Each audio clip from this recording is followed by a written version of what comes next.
Give me coffee in the morning, gotta have the caffeine. Wake me up, shake me up, dip me like a lassie. Must shit, juice, shit, set a feeling so alive. Coffee in the morning, it's the best way to survive.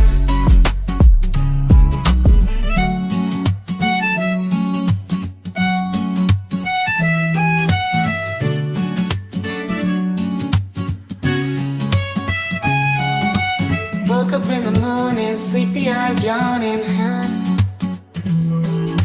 Jumped out of bed, started the day, opened the curtains.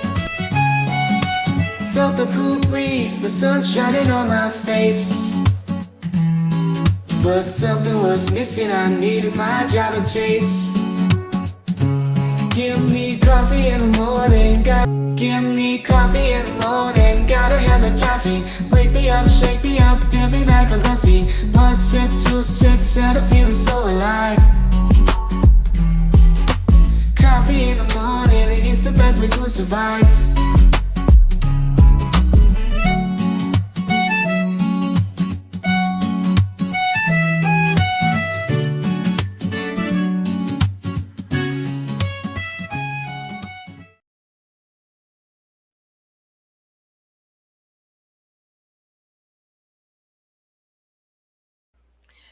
Good morning, good morning. Can everybody hear me? Are we good to go? Oh, Spencer's coming in hot with the coffee. I'm 3 cups in already myself.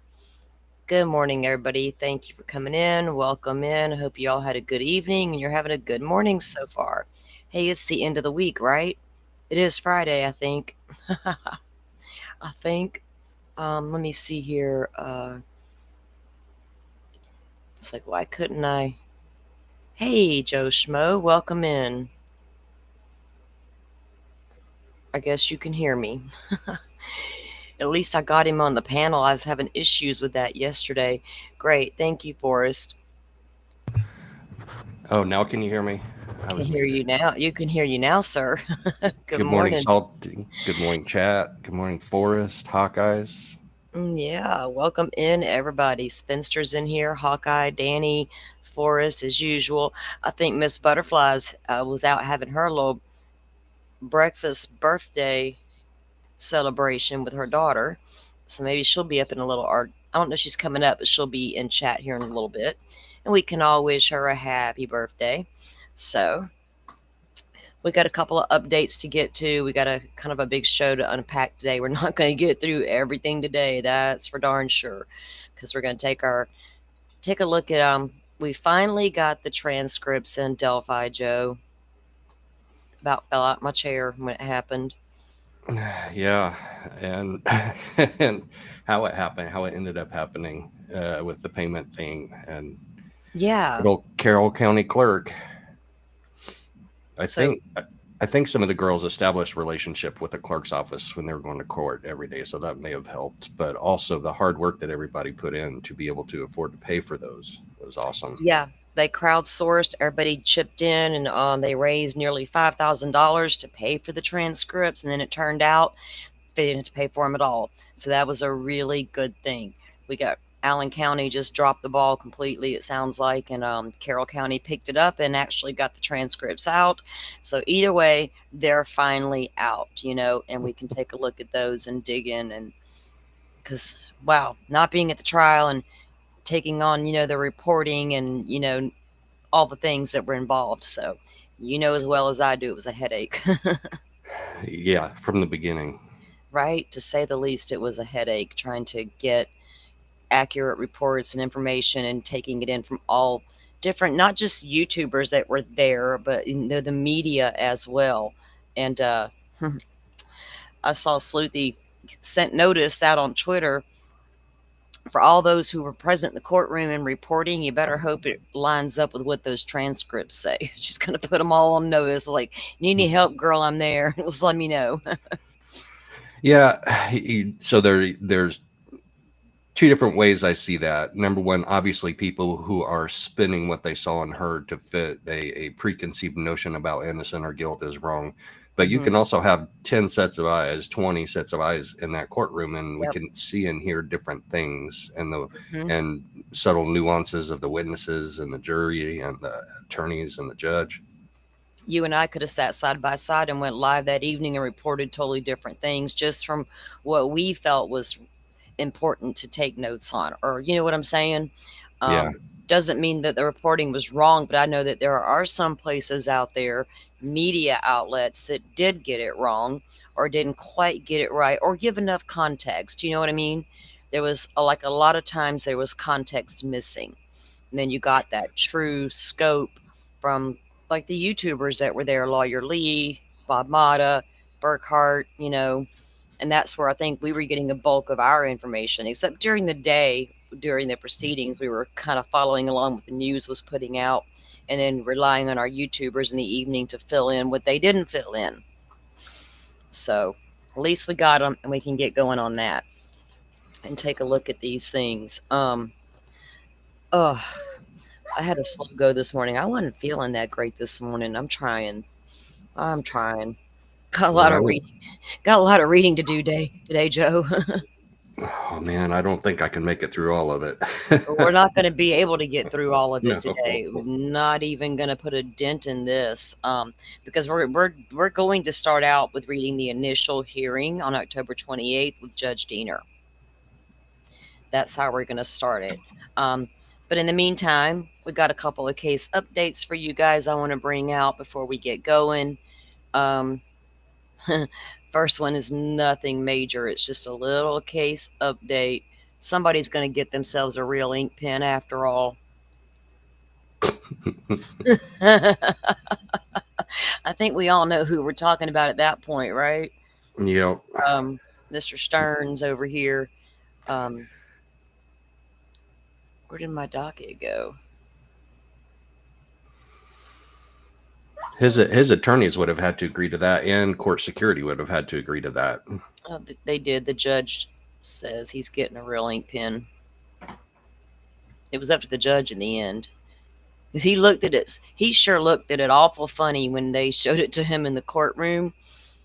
And I looked him up. You can literally legit order gel pens and jailhouse pens, and they're so ridiculous.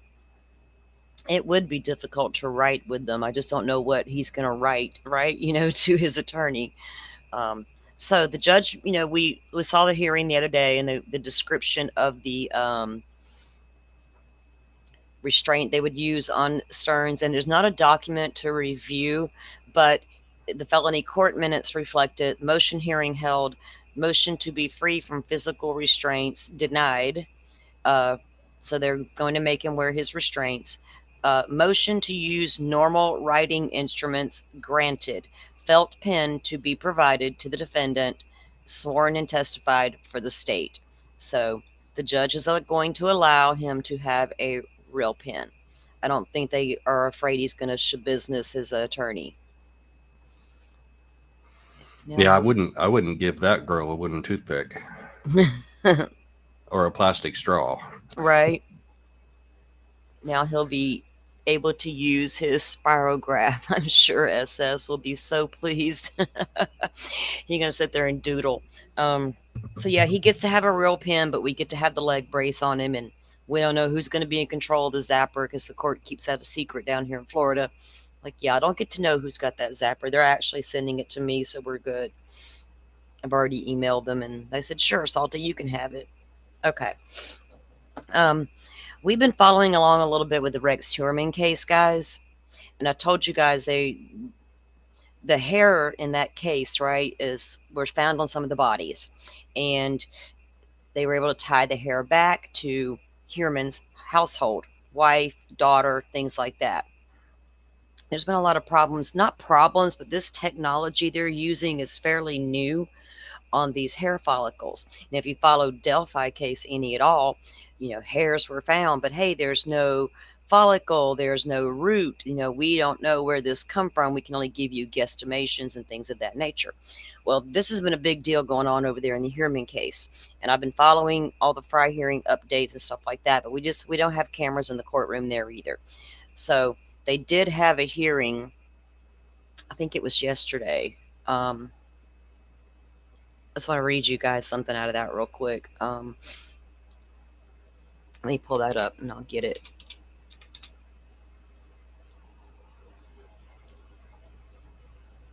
And of course, this came from our favorite Twitter account, Catch Lisk. Because this Fry hearing has been a big deal. And it's, whoa, why didn't I, isn't it not sharing? Oh, there it goes. I have a delay or something. Okay, so screen is up. Okay, so Catch Lisk is an account on Twitter. He's really good at keeping up with all things Heuermann and bringing up the updates to us. So defense expert for Rex Heuermann cast doubt on DNA lab. The novel DNA analysis used by a California laboratory to link alleged Gilgo Beach serial killer Rex Heuermann to the killings of several women is a paradigm shift and radically different from established methods. A defense expert testified Thursday at an ongoing hearing to determine the admissibility of key prosecution evidence.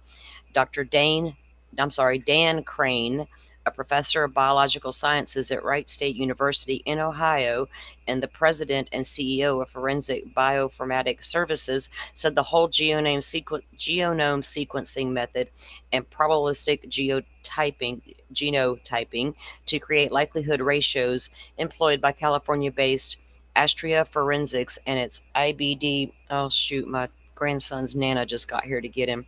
I'm going to have to go check this real quick, guys. I'll be right back. Sorry for that, Joe. I don't know if you can see that or if you're interested in reading, but if you where did you leave off? Scroll right up right here, there. Used to link Heuermann to degraded rootless hair samples. That's where I'm at. All right, scroll up so that's right at the top, and then I'll get as far as I can. There we go. I'll be right back, guys. All right. Used to link Heuermann to degraded rootless hair samples found at the Gilgo Beach crime scenes is quote unquote not widely used. I wonder how that'll play in court. Is not widely used. The other side is going to go right at that. Maybe even hire him. There's much about what Astria's father, Dr. Richard Green, is doing with IBD-GEM that could be construed as being paradigm shifting, said Crane, testifying from the witness stand in a Riverhead courtroom under direct questioning by Heuermann defense attorney Daniel Koish. Lab questions. It is the new kid on the block, said Crane. We've had one paper that describes what IBD-GEM does. Oh, yeah. So that's what I said. The defense attorney was going to come at that. What did I miss?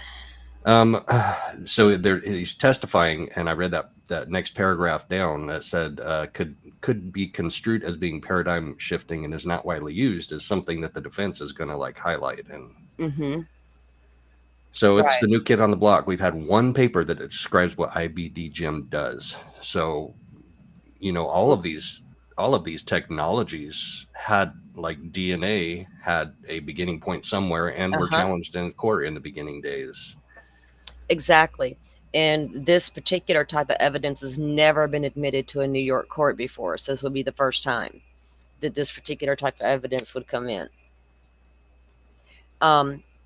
So prosecutors are seeking to have sulfic. Did you get here? Crane was the second witness called by Heuermann's defense team in an effort to rebuff the contention from prosecutors that Astria's methods are widely accepted in the scientific community.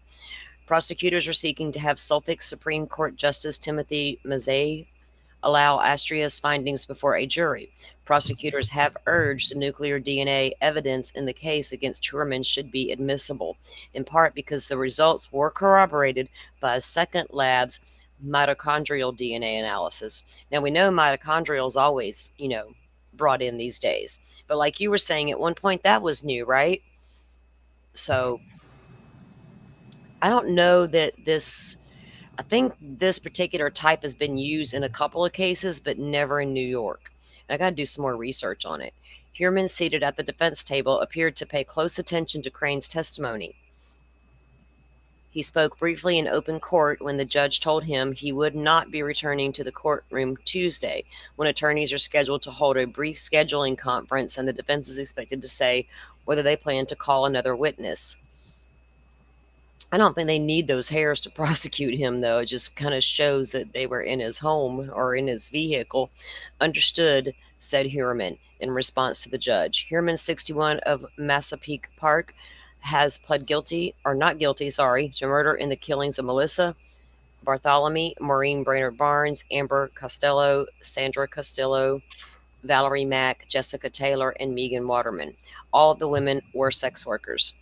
During examination, Suffolk County District Attorney Ray Tierney, in an attempt to counter Crane's testimony that Astria's methods aren't widely used, highlighted a large international forensic DNA lab purchase of whole genome sequencing kits from Astria.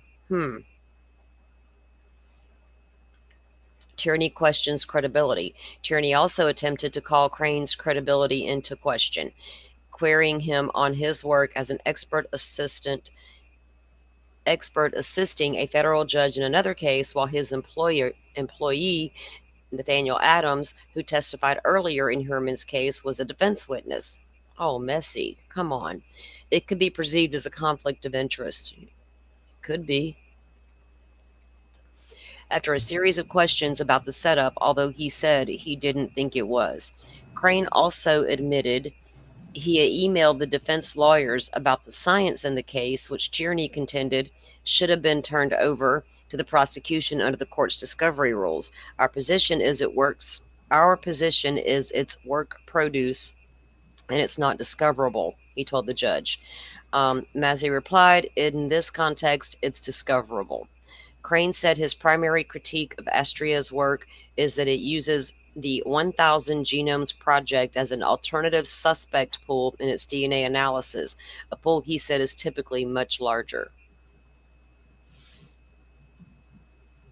I bet Heuermann was super tuned in because we saw his planning document, right? We read through that. DNA was a big concern for him once DNA become a thing.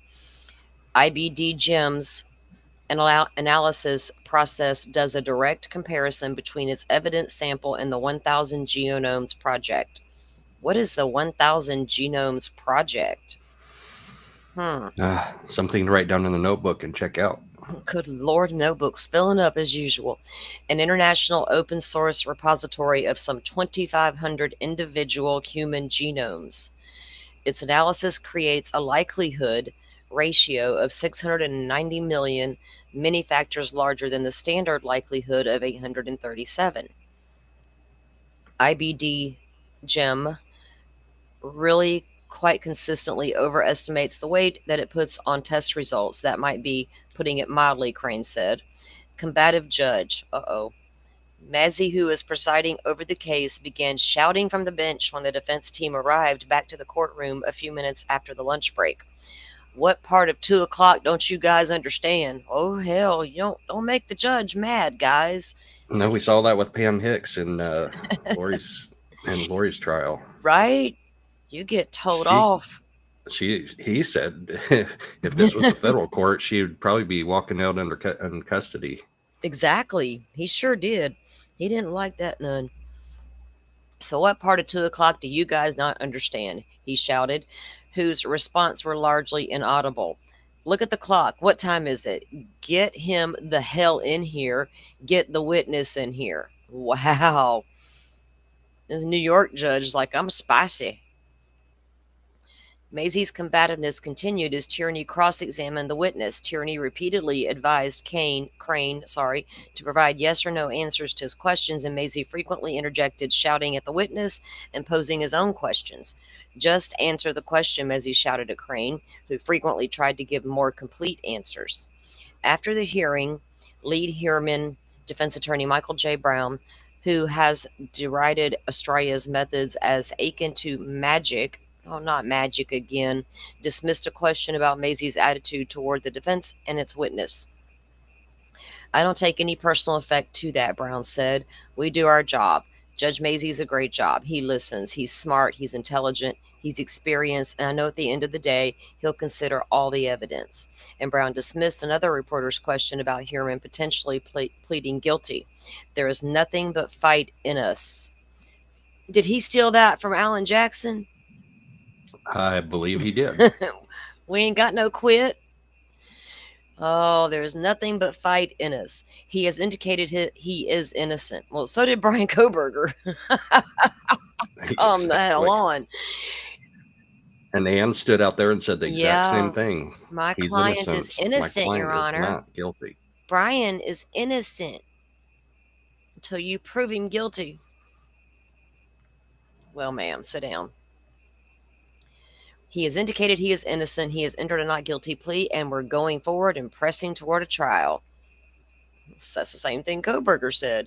Brown said Tierney's cross-examination didn't hurt their case and said their next potential witness, who is not affiliated with Crane, is going to reinforce that this is not generally accepted and there's a problem with it if they decide to call the witness. Mr. Tierney is a very good trial attorney. I've said that in the past. I respect his abilities, Brown said. But everything he focused on was nothing about the substance of what Dr. Crane testified about. The essence of what Dr. Crane testified about is the problem with IBD Jim. The fact that it's not generally accepted in the scientific community, the fact that there is literally one paper out there about it. Now, that's a problem if there's only one paper out there about it. Like, is it really that new, right? And the fact that nobody uses it, that went uncontroverted, and that's in essence the issue before the court. He added, hopefully he will get this and what we can magic precluded from the trial. Hopefully we can get this magic precluded from the trial. They're over there with magic hands like Carter. So yeah, that's about the basis of it. They're still fighting that out to see if they can get this evidence into the courtroom or not. It'll be interesting to see if they do. Will it set precedents? Will they be using this, in other cases moving forward? I got to do a lot more research about that company and what they actually do. Yeah, here we go with just like Kohberger, though, where the only thing placing him with the workers is that DNA on that hair. So it's going to become a key issue in this because everything else is circumstantial, just like it was with Kohberger and that DNA on the knife sheath. Everything else is pretty much circumstantial, and you can win cases on circumstantial evidence. But in Heuermann's case, though, he had multiple burner phones, and he would call his victims' families after he killed them, and they have all that. So there's actually a lot more that they do have that's not talked about a lot. Now, is any of that going to be looked at as circumstantial, right? Even we have the affidavit from the other worker or the other lady who was dating the cop that her and the cop boyfriend took Heuermann's number off the little pegboard in the back of the bar. Swingers, come here to my house and have a good time. They took the number and called it and went. A cop and his girlfriend. On the way, they pick up another girl who they end up leaving there with Heuermann overnight. And she actually tries to get out, and the other lady sees her. Like, we're leaving, and she's obviously trying to go with us. And the guy's like, nah, she's fine. Not anymore. She was not fine after that. So there's a lot there to unpack with the Heuermann case. And I think the hairs are just, you could easily call them transfers, right? And if his wife and daughter weren't involved, they're absolutely transfer. But how'd they get there? Were these victims in his home or were they in his vehicle? Wife and daughter live in the home. Wife and daughter were probably in and out of his vehicle. So those hairs could have got on those victims at any point during that time. But if they can prove that is their hair, that's good because it proves that they were in his home or his vehicle. So I get you, Joe. It is important evidence to have because it could really lock it up. You know what I mean? It could really lock the case up. I think they do too, Pokemon. I think they got Rex. I don't think there's going to be a question if he's really the guy or not, right? And the fact that he sold his truck, or no, he didn't sell the truck. He gave it to his brother where in North Carolina, and then he got a new one just like the old one, and they went and got that vehicle from the brother, and that's the one he was using back when a bulk of all this was happening. So we'll have to stay tuned and see how that pans out for these guys. Right? He should have eaten that pizza crust, Pokemon. It'll get you every time, won't it? Maybe he should be fighting that DNA. How dare y'all follow me around and get my damn pizza crust? I don't throw stuff away. I'm like, someone start getting me a little garbage bag and taking it with me. I'm taking all. I'm gonna be like Kohberger, take all my shit. Leave your Reese's peanut butter cup. I still can't get over that one, dude. You're a vegan, apparently. Were you not vegan at 19? You were still climbing trees like a little boy, eating Reese's cups, stalking people. Like George McFly and Back to the Future, climbing that tree. Well, with the binoculars. Yeah, I wonder if BK had binoculars up in that damn tree. Speaking of Kohberger. Okay. So they have a new order came down, and it's just a formality from yesterday's hearing.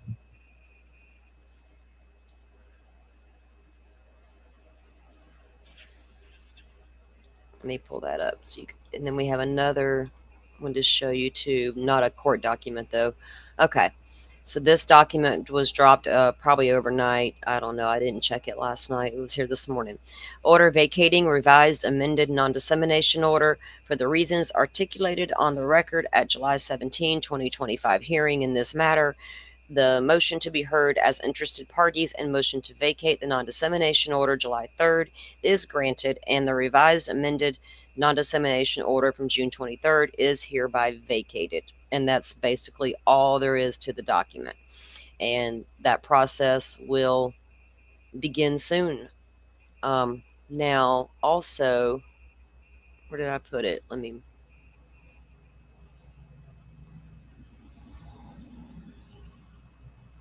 The Moscow Police Department has put out a release. Where's my release at? Hold on.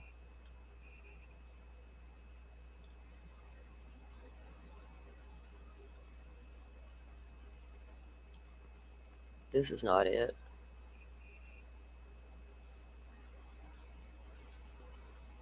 Ooh. Oh, I know what I did with it. Haha. Duh.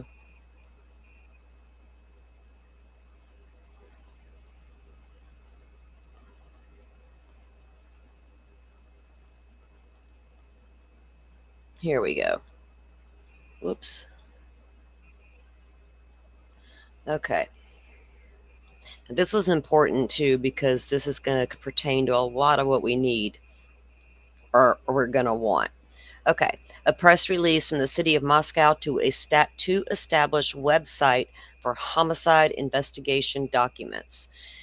July 17, 2025, due to the significant public and media interest in the Kohberger investigation, the city of Moscow will be making some of the investigation reports that have not been sealed by the court available to the public and media at no cost to enhance access to public information and to reduce the burden on the city's limited staff when the city is legally able to release the records.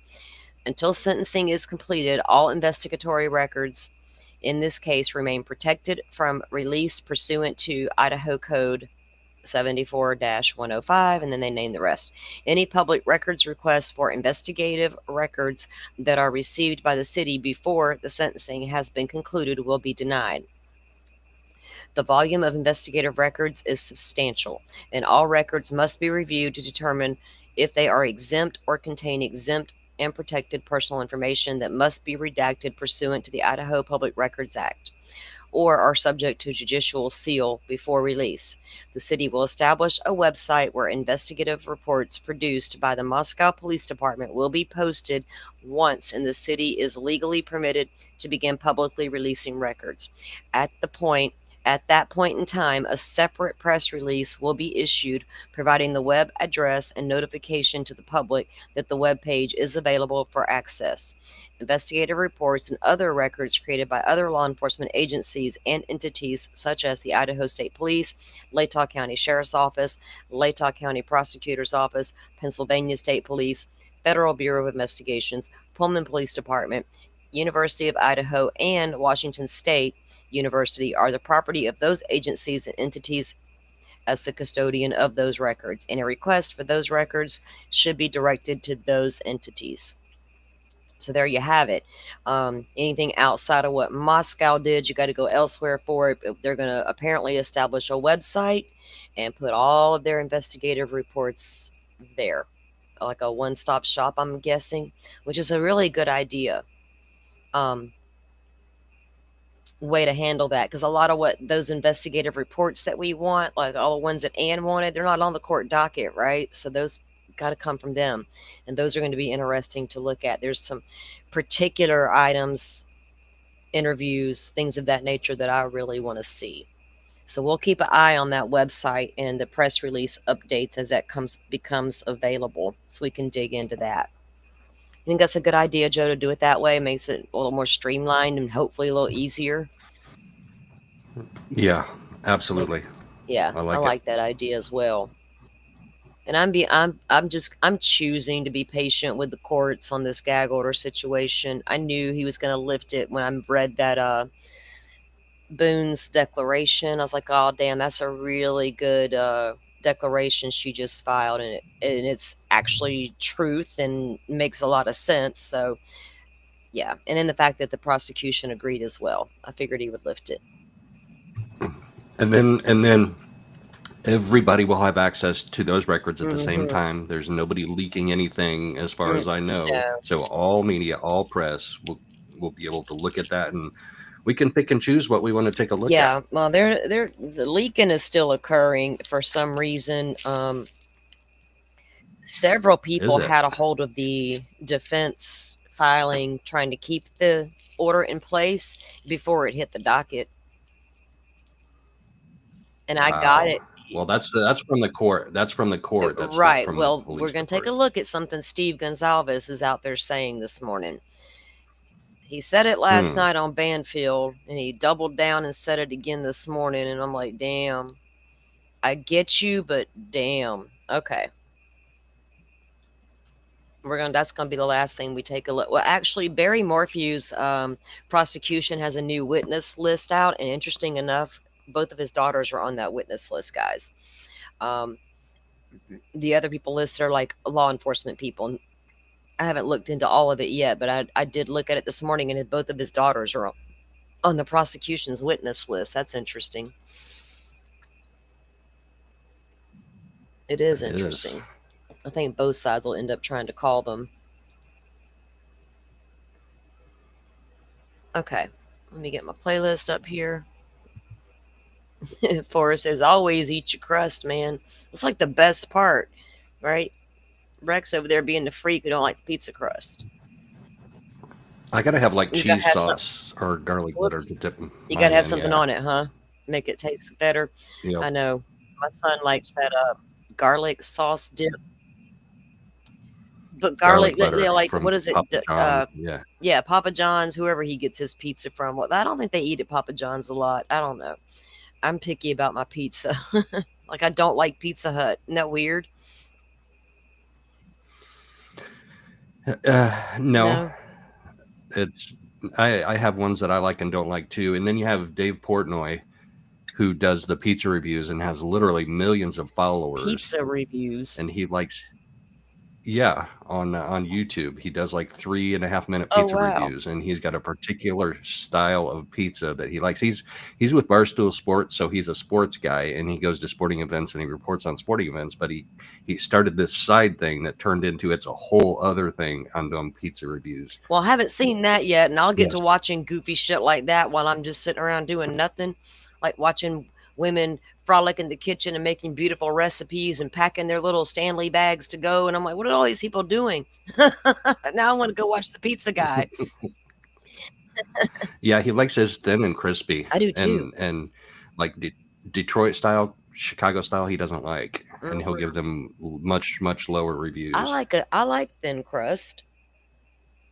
I do. I don't like it too thick. I don't mind regular pizza, but anyway, we all got my little grandson thinks it's weird that people would eat pineapple on their pizza, but like actually it's pretty good. I thought the same thing till I tried it once. Like the munchies set in. I'm like, let me try that. Like, damn, this is pretty good. So you're gonna start a whole controversy on your channel. Pizza controversy. Saying it.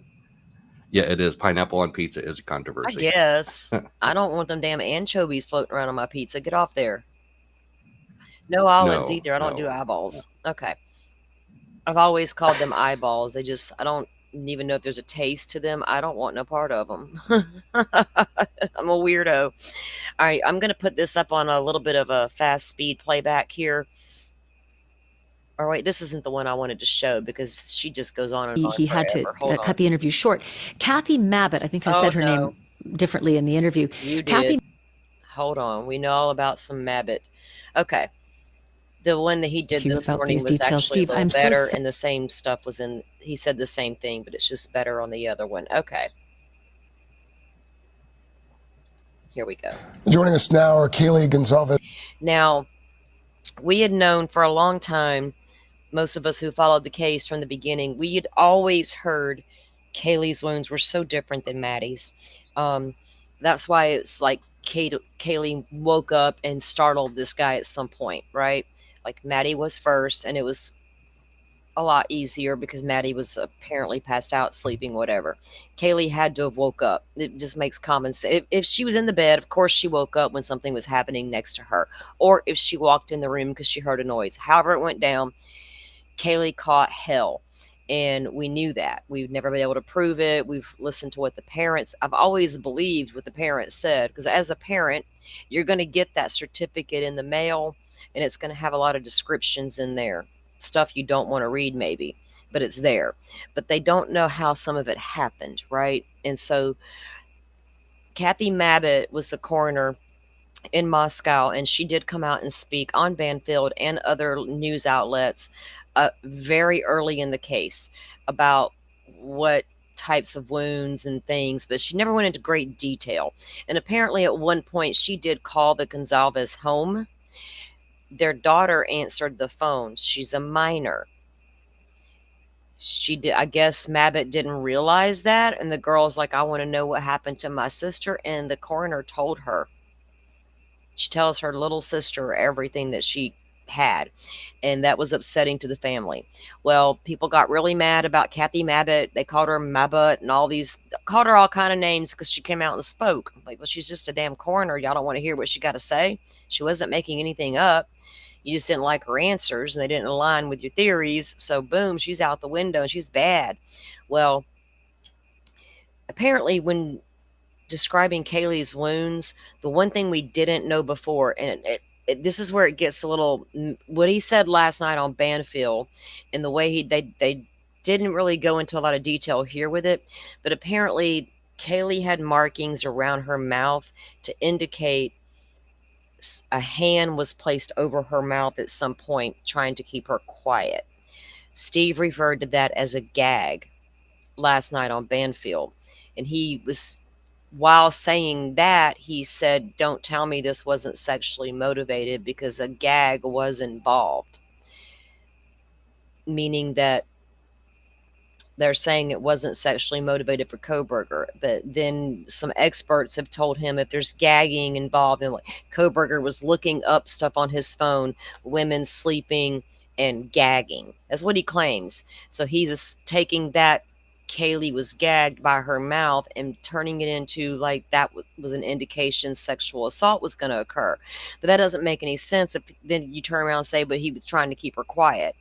So I don't think he quite knows. Nobody knows what anything sexual about this case at all. Was there a good chance that was Kohberger's intentions for Maddie, and Kaylee changed all that? Could have, but we're going to, and I don't, I get their anger and their frustration, especially when I know how viciously these kids were attacked. And what was going through Kohberger's mind as he was punching Kaylee in the face. Like, I'm not happy about this dude at all, Kohberger. All right, here we go. As his parents, Steve and Christy, and their attorney, Shannon Gray. Thank you both for being here this morning. Let me just start with both of you. I know it's been, thank you. 2.5 years now. It's long 2.5 years. The last few weeks, especially, I would imagine have been fairly difficult. How are both of you holding up as we sit here right now? Tired, exhausted. At this point, ready just to move on. just to get this past us. Trying to catch up a little bit too. We expected to go to trial this summer, and I had 250 hours set aside, had my schedule, had things going. So it was a radical change for us.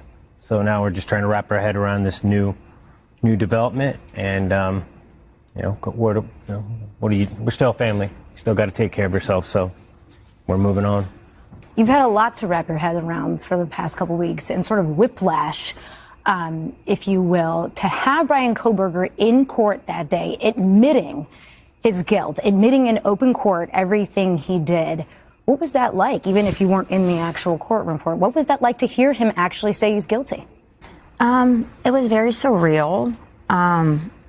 It was very emotional to hear it. Something that, I don't think that we were ever really prepared to hear or think that we would hear. So, yeah, it was hard. It was definitely hard. I wish that, he would have had to say, maybe their names other than just simple yeses and nos. But why? I think it shows a little bit more accountability and taking, owning up to what he did, to have to say the victims' names, our daughter's name, not just yes, yes, yes. I just feel like that was a really easy way to admit his guilt. Yeah, I agree. We want to see some sternness when you see 4 lives lost. He wasn't even asked to stand. It's like those are the type of things that we want to send a message. If you come after kids, people are going to put their foot down and they're going to do everything in their power to make sure that those kids are, whoever did that is held to the accountability, the highest that there is. But, it was quiet. You've been somewhat critical of the state and how all of this was handled from the very beginning. And as I understand it, you also, you wanted to go to trial. You did not want to see this plea deal come to fruition. Why? We've seen all the rumors, all the things that are out there. A gag order just kind of turned it into just a big, huge mess of conspiracies. So we don't want to live that for the next 10, 15 years. So if our community came together and they were the ones.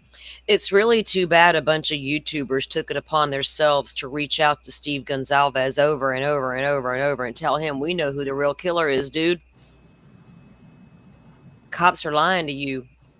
We know. He's like, tell me more. And here we are. And the man is still confused. That said he was guilty, then it's not us saying it or one person saying it.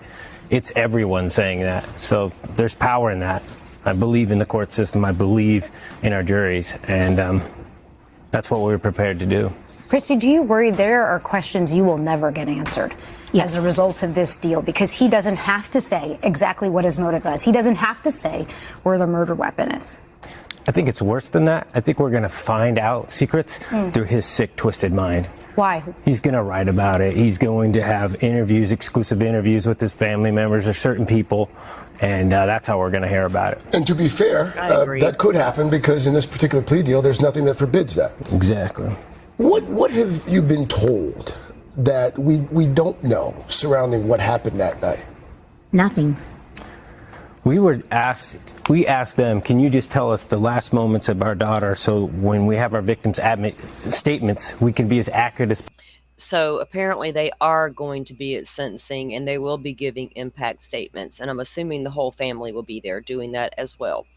And he's going to talk about how they just wanted very specific information about Kaylee so they could address it during the impact statements. And I totally understand that. Like, you're fucking fighting mad, right? This dude killed your daughter. And it appears like he was protected the entire time this process was happening to no end. And now he's got to stand there and just say yes, yes, yes, like a robot. Well, you can't pull blood from a turnip, right? But I get them wanting him to take accountability. I think we all wanted to see a little more accountability. Possible. We don't want any lies in those statements. We want pure, and they wouldn't even give us the facts of what happened. Just some details too. Yeah. That would be hard to know, but we want to know it. We want to know. I don't want to hear it from the media. I'd rather hear it from, the investigators.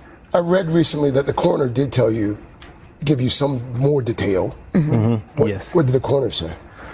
Coroner said that kind of gave us a breakdown of the wounds and the ways that she had passed away. She'd definitely been stabbed multiple times, and they kind of described it as like a drowning that can occur. But she did say gagging. There was some gagging, and she was he struck her in the face, and she had a broken nose. She had subdural hematomas. She had asphyxial injuries.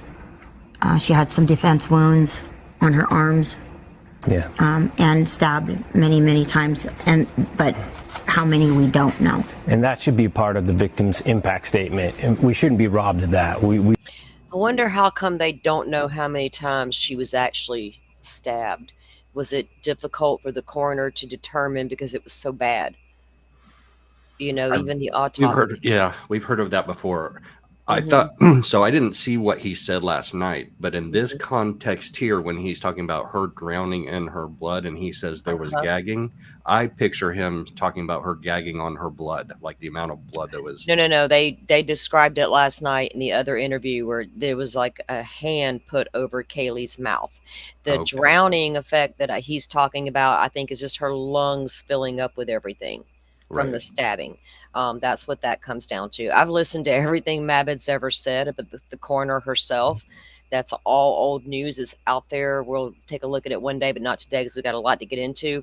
But when he talks more in depth on Banfield about it, there were markings around Kaylee's mouth that would indicate a hand had been placed there and was forcefully trying to silence her mouth, right? So that's what the gagging is he's talking about.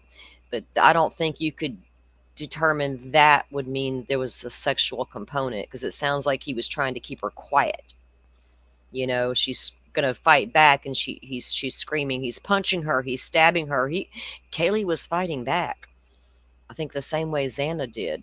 But the drowning is to do with the lungs filling up once she began to be attacked. Because I feel like he was probably stabbing her in the chest. All of that. They have seen the autopsy reports, Pokemon. The families all have them. I don't need to see them. I don't, I feel some kind of way about autopsy reports. They're incredibly private. They have them. They have the reports and all that, but there's some things I don't think they can determine without Kohberger filling in. Does he know how many times he stabbed Kaylee that night? I doubt it. He just went until he couldn't no more, that kind of thing. We should know all those details, and we don't want to say something that isn't accurate. Like, we've heard the amount of times that she was stabbed, but we don't know from the actual fact finders. Shannon, bring you in here. These parents have had to live a literal nightmare for almost 3 years now. Are there other documents that you want to see be made public that could provide them with some of the answers? Well, we had a meeting with the prosecutors already asking about a full disclosure of all the discovery in the case.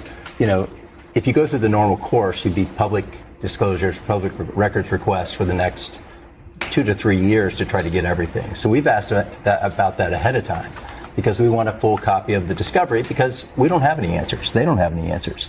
And it allows us to go through. They can redact whatever they need to redact, but then bring that in. And it's the Idaho State Police, it's the FBI, it's the Moscow Police Department that we would all request. And so they promised us that, and we're hoping that they keep their promise.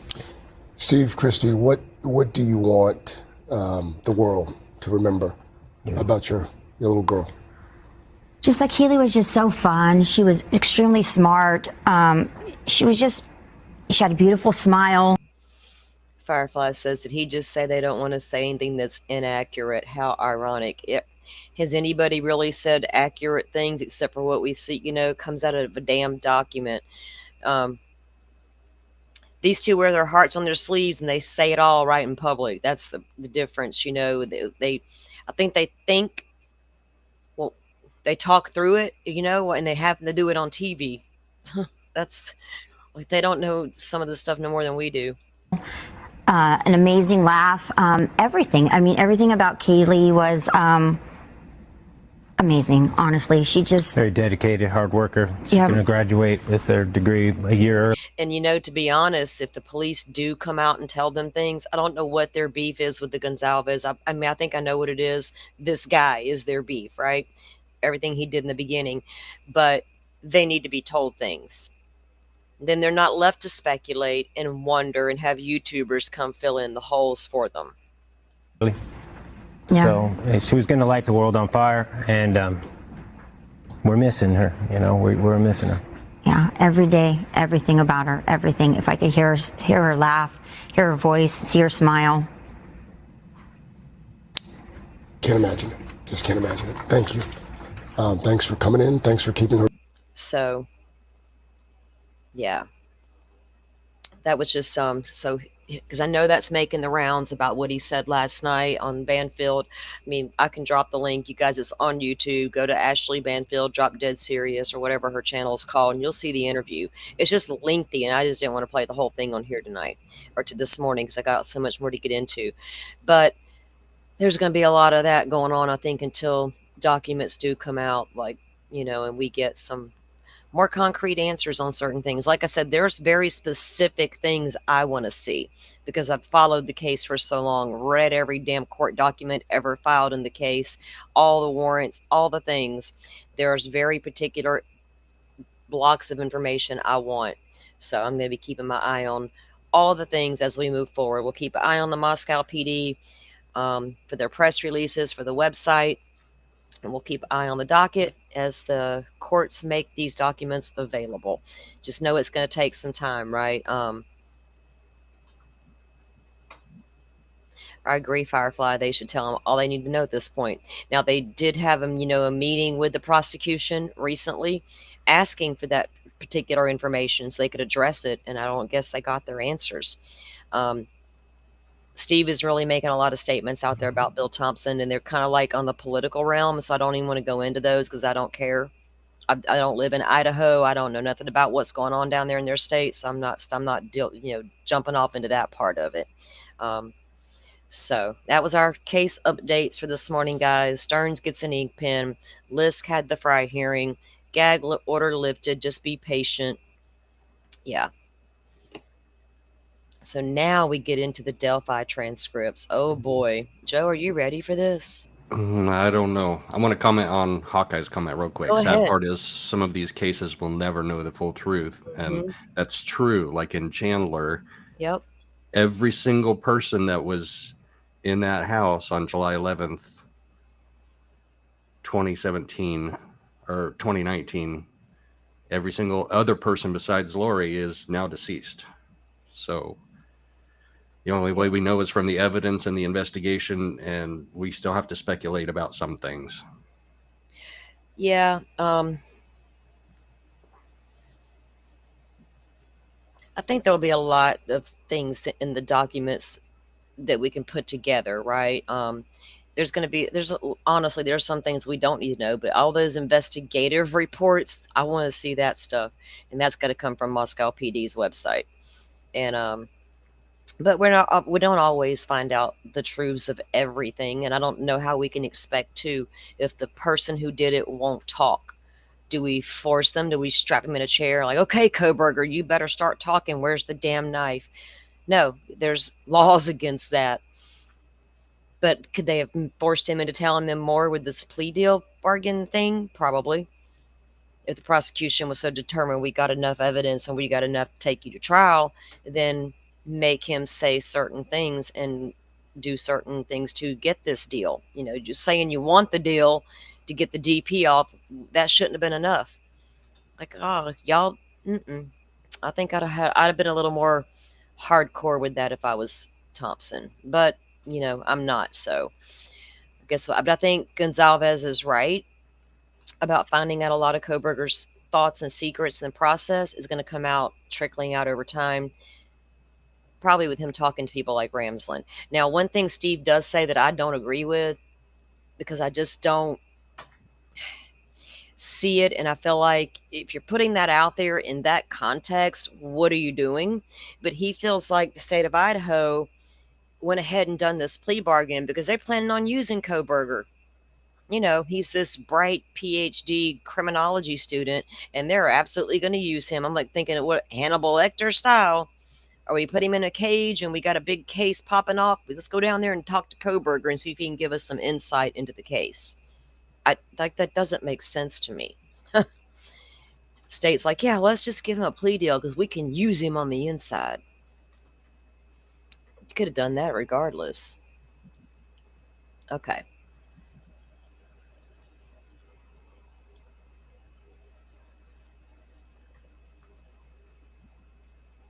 Let me get my screen big enough where I can see everything. Hey, Rachel, welcome in. Pokemon. If you guys don't mind, give us a like. Thank you. Somebody said they shared us out. I appreciate that as well. You guys, thank you for being here. All right. Let me get all my shot together and pull up the transcripts here. Joe, I sent you the copy that I would be using, right? Yeah, from the Google Drive. Yeah.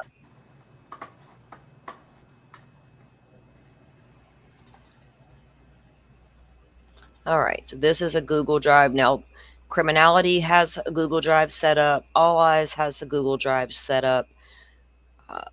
Those are the two that I know of so far. There may be more out there. So this starts out with the October 28th hearing, Joe, and it goes into status hearings after that, the safekeeping hearing and different things, but we're going to start with this one. Guys, you remember February 13th, 2017, the girls were reported missing. They found dead the next day. 5 years later, an arrest came with Richard Allen in October of 2022. The trial started on October 18th of 2024 with closing arguments commenced at November 7th. Closing arguments were on the 7th. The jury began deliberations on November 8th. By November 11th, the jury returned a guilty verdict, and he was sentenced to 65 years on each count. What was it total? Like 160 years, Joe, I think total he got. So. Or 130. I think it was 65 each. Yeah, 65 each. Yeah, 65 each. Like, I didn't even try to add. I'm like, Joe, what is that? I didn't even try. Oh, wow. Okay.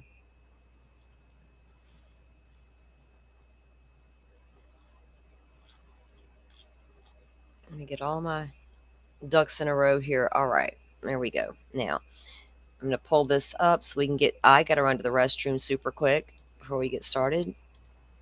This one actually isn't too terribly long. And Joe, I don't know.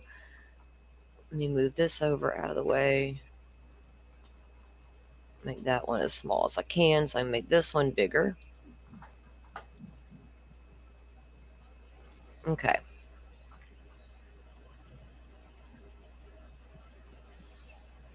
I think defendant appears pro se. Yeah, this That's was the first thing notable to me.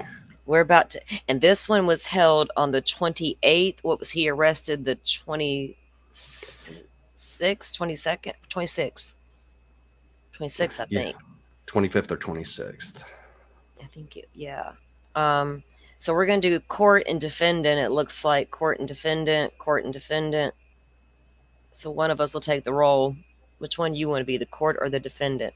Then we got McClellan. We'll do him in a later. But let me run to the restroom, guys. I'll be right back, and we'll get started reading this hearing. Joe, I'll be right back. All righty. I can't play music anymore. I'm gonna get her copyright struck.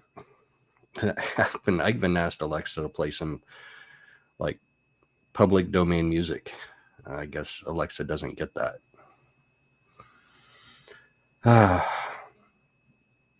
YouTube is sticky though. YouTube is sticky. They have bots that go through and listen to your streams or watch your streams like automatically, just constantly running in the background. I can't play sports clips anymore from actual like games. That's got me in trouble so many times I can't count them. So I have to play news reports. Good morning, Rachel. Good morning, Quad Axle Mini. Mimi? Quad Axle Mimi. It's really small text. I apologize. I thought we were talking about a four-wheeler there. Quad Axle Mimi. Quad Axle. That's a truck. That's a big truck.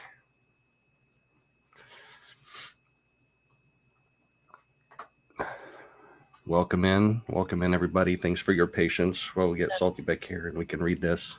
Yep, I'm back now. Thank you guys for being patient. I appreciate that. Get everything set up where I can see well. Okay. All righty. Yeah. Welcome in, Quad. Thank you for coming in. All right, everybody, we're going to get started on this transcript read. Again, this is the Delphi transcripts that finally come down. We're going to be able to read through it. And we're starting off with, this was a hearing held. It was an initial hearing after his arrest. And this was held before the original judge, Judge Diener. And right after, well, not after this hearing, but after the safekeeping hearing that comes up, that's when Diener recused himself and said that, we're a bunch of crazy people out here and people were out for blood and all kinds of stuff. And he didn't want no part of this case. We're like, well, damn, dude, it just started. He called it the bloodlust of the public. Yes, the bloodlust of the public. And we're like, we just asked, can you give us more about this guy you just arrested, right? That was all. Bloodlust from the public. Peace out. I don't want to do my job anymore. That's insane. That was always our first red flag, wasn't it? All right. Record of initial hearing held October 28, 2022. Appearances for the state of Indiana. Nick, I almost called him what All Eyes calls him on the Twitter. Dickless McClelland. Oh, All Eyes. I love you. Okay. The Honorable Judge Benjamin Diener. Karen Allen was the court reporter. Richard Allen, Karen Allen, Allen County. I'm over all these Allens. And there was a Diener, a lady attorney named Diener that ended up being on the prosecution team. Sure did. And I've always wondered about that. And I heard somebody said they're like cousins by marriage or something like that. I mean, somehow they're loosely related, but I don't get it either. I thought maybe it was his daughter at first. I'm like, ooh, who's this chick? But wasn't the case. Yeah, kind of like Miss, I found the tip in the drawer and noticed the name was white. The road was white. Like y'all just got all the same names in this town. All right. Proceedings. Which one are you going to be, Joe, the court or the defendant? I'll go with the court. Okay. I'll be Judge Diener. You do that, and I'll be Rick Allen. All right. Roles reversed here. Okay. Go ahead. Let's go on the record. This is case number 08C01-2210 MR1, State of Indiana versus Richard M. Allen. Are you Richard M. Allen? Yes, Your Honor. Mr. Allen appears in person in the custody of the Sheriff of Carroll County. We're here for an initial hearing in a criminal proceeding. Mr. Allen, we're not here to determine any questions of fact. We're here to explain to you the charges to which you are responding to, the statutes under which you're charged, your rights to an attorney, and your constitutional rights. Well, they determined them, and they determined which ones he wasn't going to be afforded. True. And this is, the biggest aggravating thing to me during all this was the fact that him and Kohberger were a month apart in their arrest, and everybody was jumping all the way down about damn Kohberger's rights. And the whole time, Rick Allen was getting shit all over. So ironic that this is how it all starts out. Mm-hmm. Before we get to any of that, though, the court notes that on today's date, the state of Indiana filed a verified request to prohibit public access to a court record. And the court also, in response to that petition, filed or entered an order, which can be found on the docket, court order sealing request and court records pending public hearing. There is a system of rules called the Indiana Rules of Court, rules on access to court records, and Rule 6 allows for the request to seal records and the records themselves to be sealed pending a public hearing. And so the court has granted that temporary relief. Whoa, that was a long temporary relief.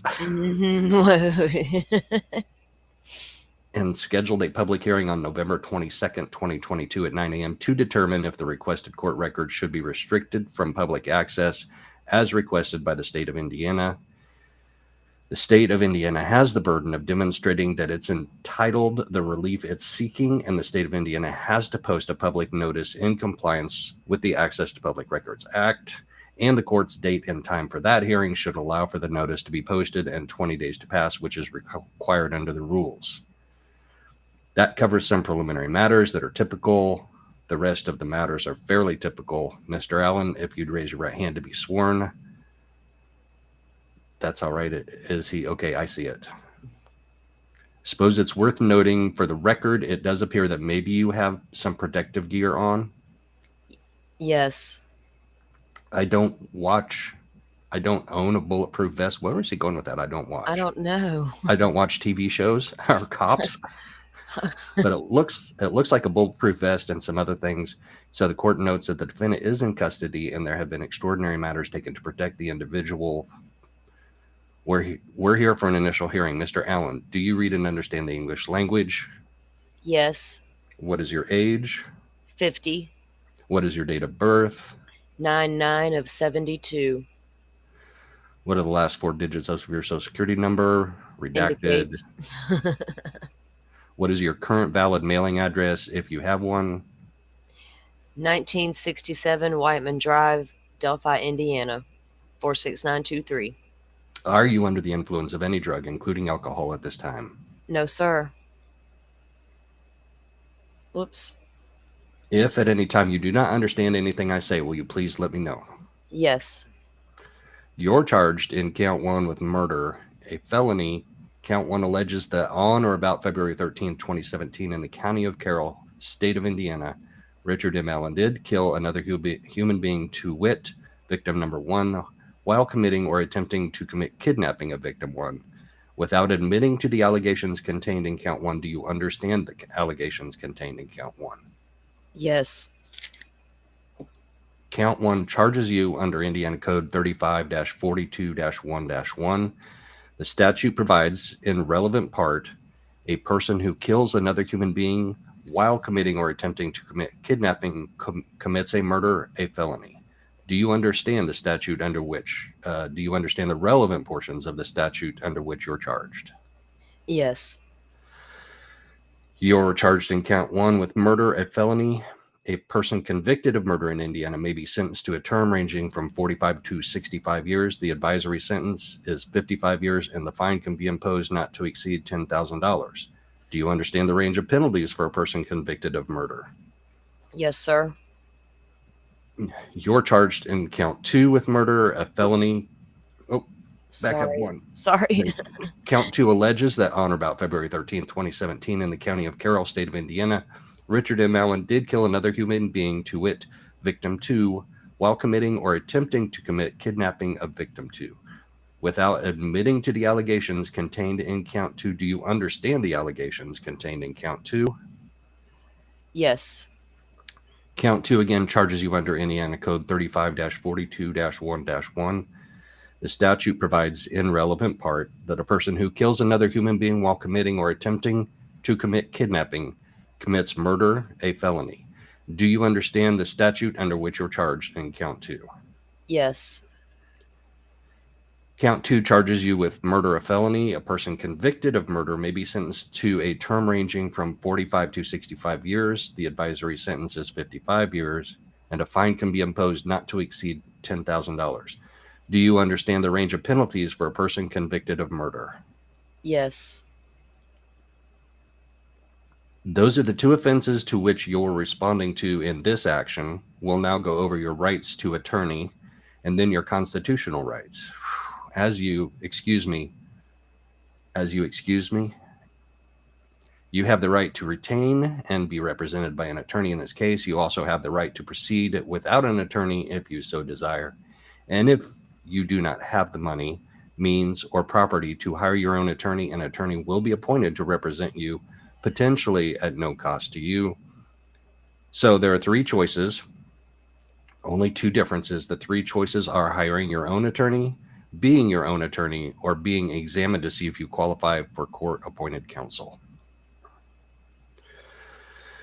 And so, 2 of those You still have the services of an attorney. One, you hire yourself, and the other court appoints one. And the third being you serve as your own attorney, which I've got 3 pages of dialogue I have to read you.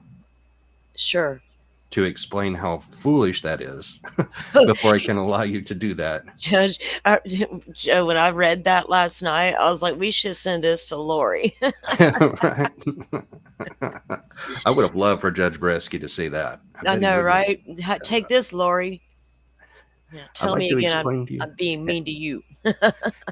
He did without, Judge Bresky did without saying it that way. I like the way this is worded.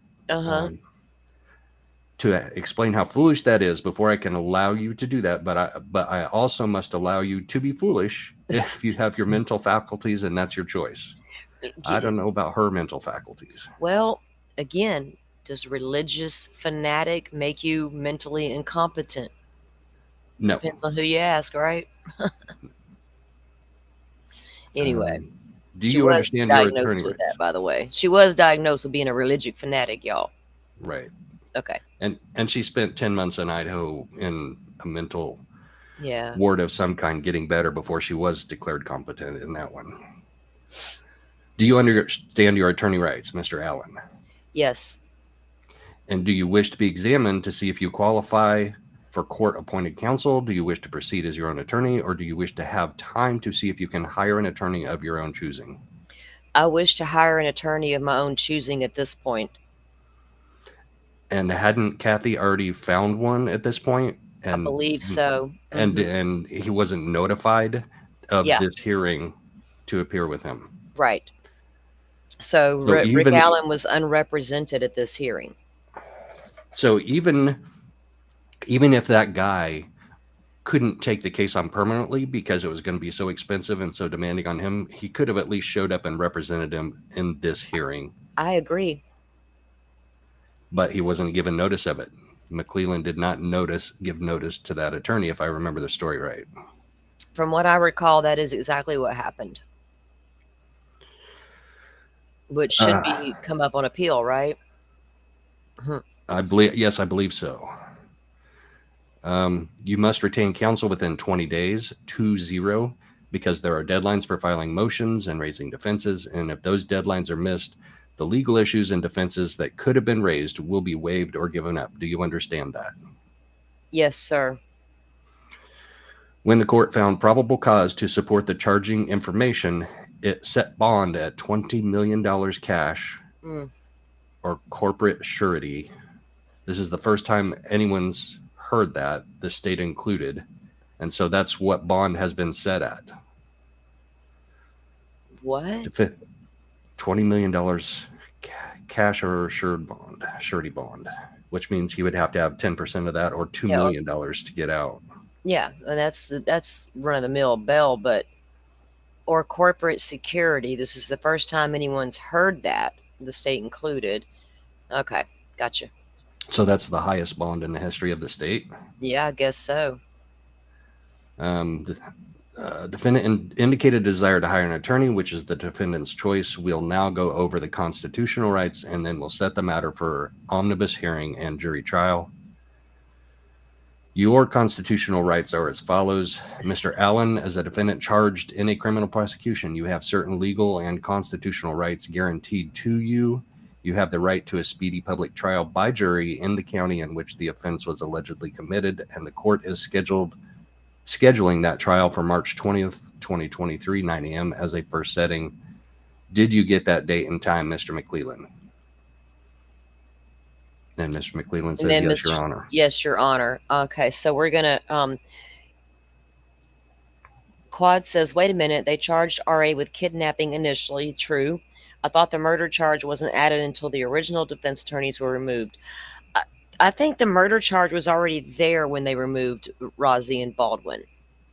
They had upgraded the charges, right, at one point, and this is before trial. But you are correct. In the beginning, it was just a murder charge. So now Attorney Nicholas McClellan says, yes, Your Honor. And now Joe's the court again.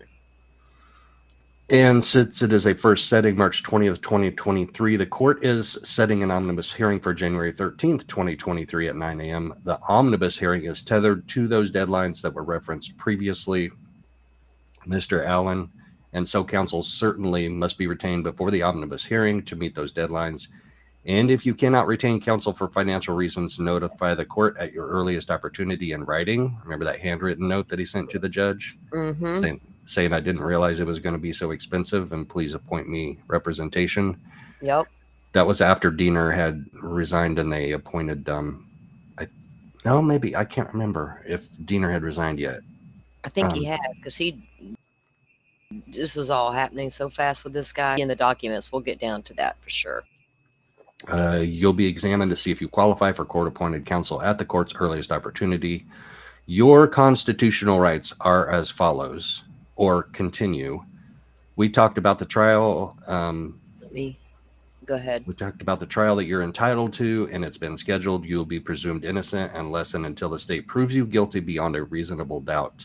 You have the right to face all witnesses against you and to see, hear, question, and cross-examine those witnesses. You have the right to require witnesses to be present at any hearing to testify on your behalf and at your request. Subpoenas will be issued by the court requiring witnesses to appear on your behalf. You have the right to remain silent, and you cannot be required to give any testimony or make any statement against yourself to anyone. You have the right to be heard in your own defense at any hearing or trial concerning the charges against you.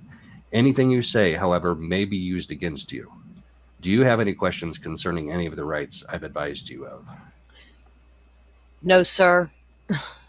I almost threw in some extras, but I won't. I'll just confuse everybody. No, sir.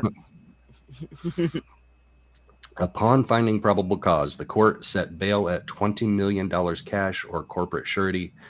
Bail is permitted even in this type of case. To preclude bail, the state has certain burdens to meet, although initially we could set a no bail hold subject to review, I suppose. Does the state wish to be heard regarding the issue of a bail or release at this time? Mr. McClelland.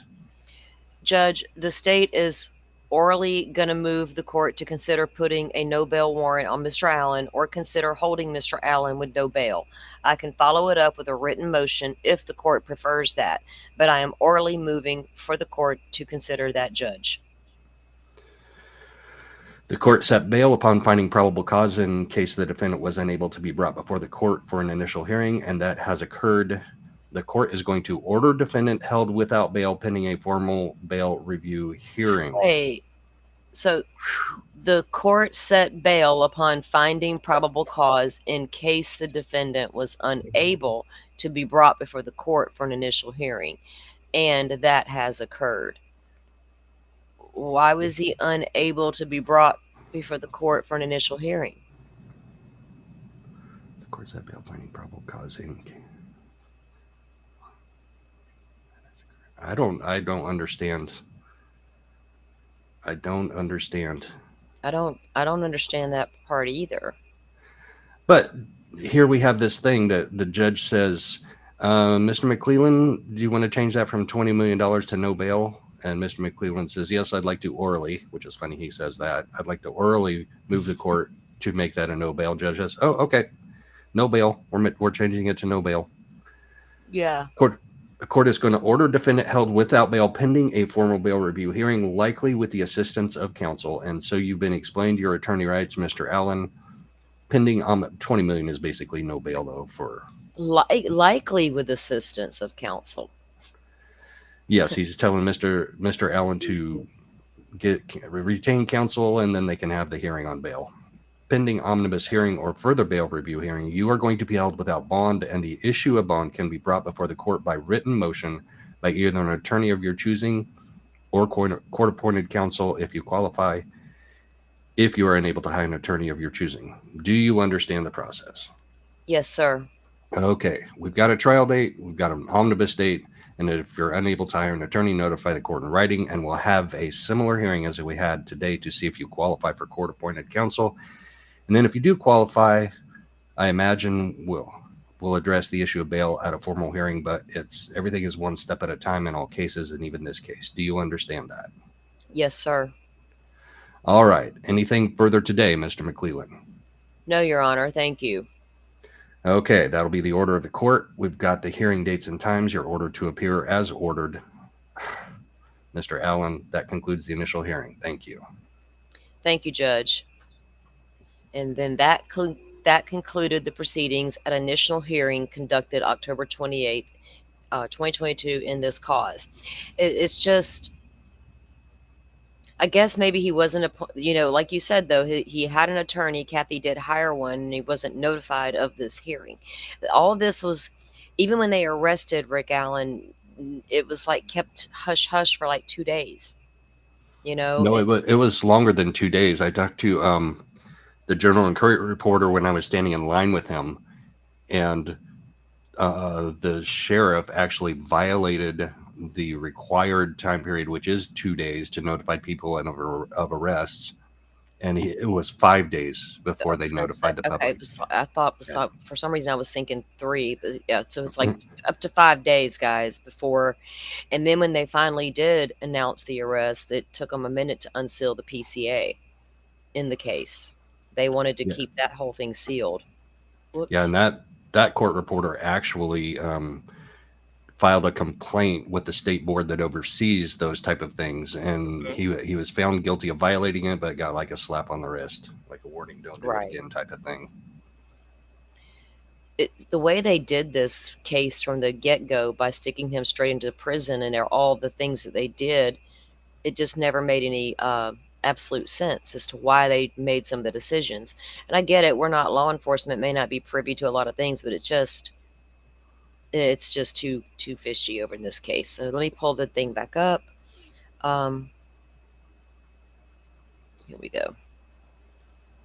So the next thing that occurred was going to be a status hearing, and that was in November. Let's see. Let me pull that up. So this was a hearing that was held over on November 22nd. Let me pull this up, get the screen back up here. So he was taken straight to the state prison. I think day 3 is when he went to the prison from the county jail. And they did that for what quote unquote safekeeping, but they did it ahead of the safekeeping hearing, which is in this doc drop. So this is, again, this is appearances by Nick McClelland, and for the defense, Rozzi and Baldwin. Judge Gull is now presiding. Jody Williams is now your court reporter. And then again, Joe, they're going to have different roles here. We have to just go back and forth. I'm not even sure which ones actually, Rozzi, Baldwin, McClelland. We'll have to take turns with it, I guess, best we can do. So this one is proceedings. The court says that they were on record. Good morning. Jody, you go ahead and be the court again, and then we'll just switch off as we go through it. Okay, guys. good. I really didn't want to be McClelland. Okay. Hopefully, I'll be a jackass. So hopefully you guys can follow along with us, and we don't make this too painful. Okay, Joe, go ahead. We are on the record. Good morning. Good morning, Judge. Good morning, ladies and gentlemen.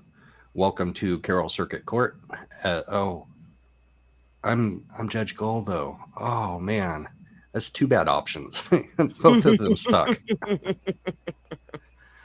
Welcome to Carroll Circuit Court. As Officer Bodie has indicated, my name is Fran Gull. I am a judge in Allen Superior Court in our criminal division up in Fort Wayne, Indiana. I am serving as special judge in state of Indiana versus Richard Allen, 08C01-2210-MR-1.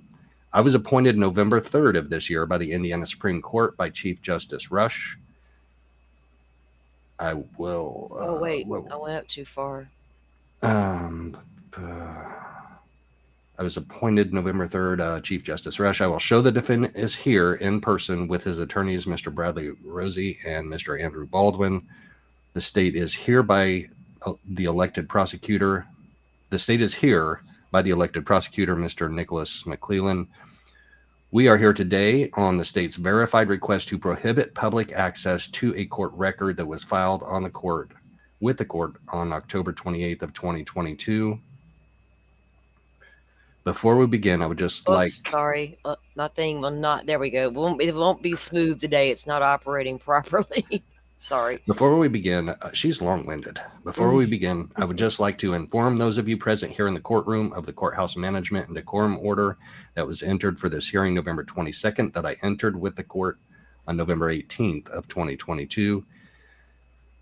The attorneys received this order so they know what to expect, and you've already, ladies and gentlemen in the gallery, experienced some of the directives. Only one entrance to the building was open. You were searched. Your bags were searched. If you have your cell phone here in the courtroom, again, please ensure that the cell phone is off. So she allowed cell phones in early on. Mm-hmm. And then somewhere along the way, somebody must have ruined it. And she said, no more phones in the courtroom. Google-style glasses. Where you at, girl? You creeping around. And hey, Carrie, welcome in. Hey, Carrie, good morning or noon. Okay.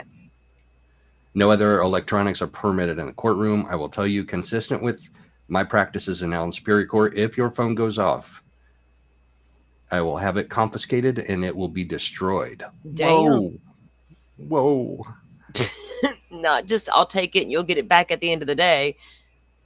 She come out the gate hot, didn't she? She did.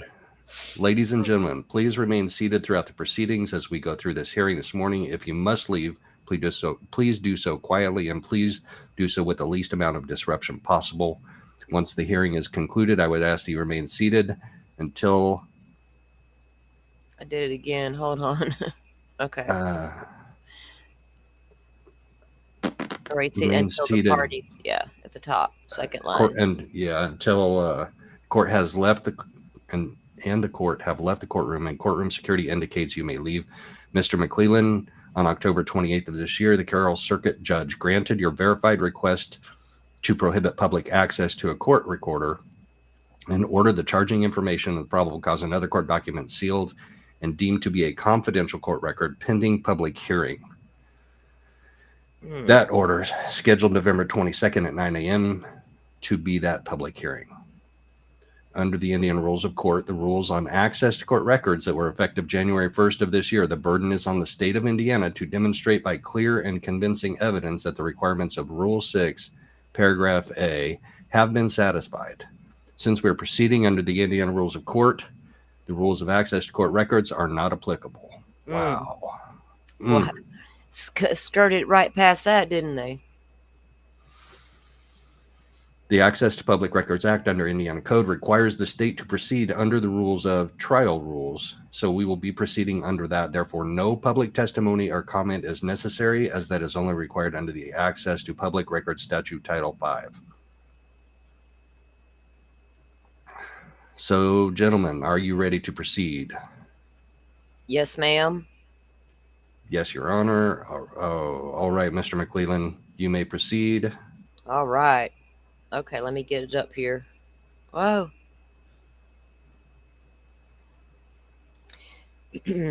Thank you, Judge. As the court mentioned, the state did file a verified request to keep the records confidential, and specifically the probable cause affidavit and the charging information. The state's proceeding under Rule 6, and what Rule 6 says, Judge, is in extraordinary circumstances if the state showed that the public interest will be substantially served by prohibiting access, or the access will create a substantial risk. Hold on, let me get it up here. Wow. Substantial risk, substantial harm to the state or other persons or general public, or that a substantial prejudicial effect to ongoing proceedings cannot be avoided without prohibiting access.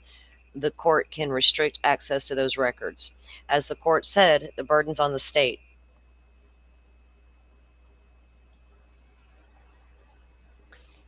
I must show by clear and convincing evidence that at least one of those requirements are met. Doesn't have to be all of them, Judge, just one. And then if the court does decide to keep the probable cause and charging information confidential, the court's required to do so in the least restrictive means necessary.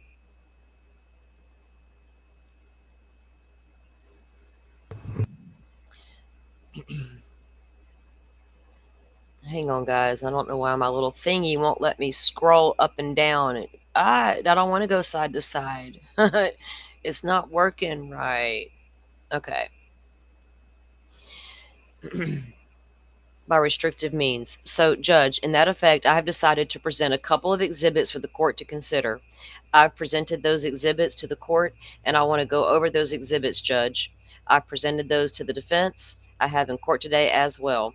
Exhibits. What's been marked as exhibits 1 and 2, Judge, those are affidavits from Exhibit 1 is ISP Detective Jerry Holman, and Exhibit 2 is from the Carroll County Prosecuting Office Investigator Steve Mullen. They've both been involved in the case for several years. They have intimate knowledge of the details of the case. They both believe in their affidavit that releasing information would jeopardize the ongoing investigation. What ongoing investigation? They have their guy. They have their. What are they still investigating? Exactly. What are we doing here?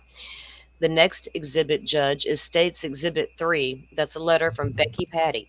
That is Liberty German's guardian. She is in favor of keeping the records confidential as well. And then, Judge, Exhibit 4 is an online petition that circled not only the county, the state, and the nation. There's over 40,000 signatures on that petition, also petitioning the court to keep the records confidential. What? 40,000 people are with you? Let's keep it. No, I think he had that confused. The state's moving to admit those 4 exhibits, Judge. Now let me get us down here. Okay. Any objection from the defense? No, ma'am. Jody, I will have you mark those as State's Exhibits 1, 2, 3, and 4 as reflected by Mr. McClellan, please, and show those admitted without objection. She put more work on Jody. State's Exhibits 1 through 4 admitted. Whoops. Damn it. Okay. Thank you, Judge. Judge, there's a lot of precedents for a hearing like this. I've searched high and low for case law, talked to several people. There's just not a lot of precedent. This is an unusual situation, an extraordinary circumstance, if you will. What? It was extraordinary, sir. The state is confident in the evidence that's been presented in both the probable cause and the charging information. We're confident that the evidence of the contents but I'm concerned. I have 2 concerns: the continued investigation and then protecting the witnesses involved in that case. That's interesting wording, Joe. Hang on, guys, because I gotta witnesses in that case. The ongoing part. Sorry, I had to do something. Okay, I've searched high and low for case law. There supposedly weren't any. Well, they were the people out on the bridge. Well, yeah, but it's the way that they worded it. It's the way he's worded it. The witnesses. What ongoing investigation?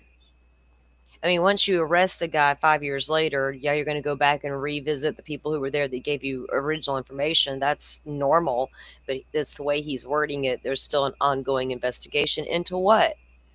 How many times do they come out and say the investigation was still going on and then come back and say, no, it's not? It's weird. Okay, so I need to get back up to my original. Oh, shit. Okay, so he thinks there's extraordinary circumstances. I lost my place.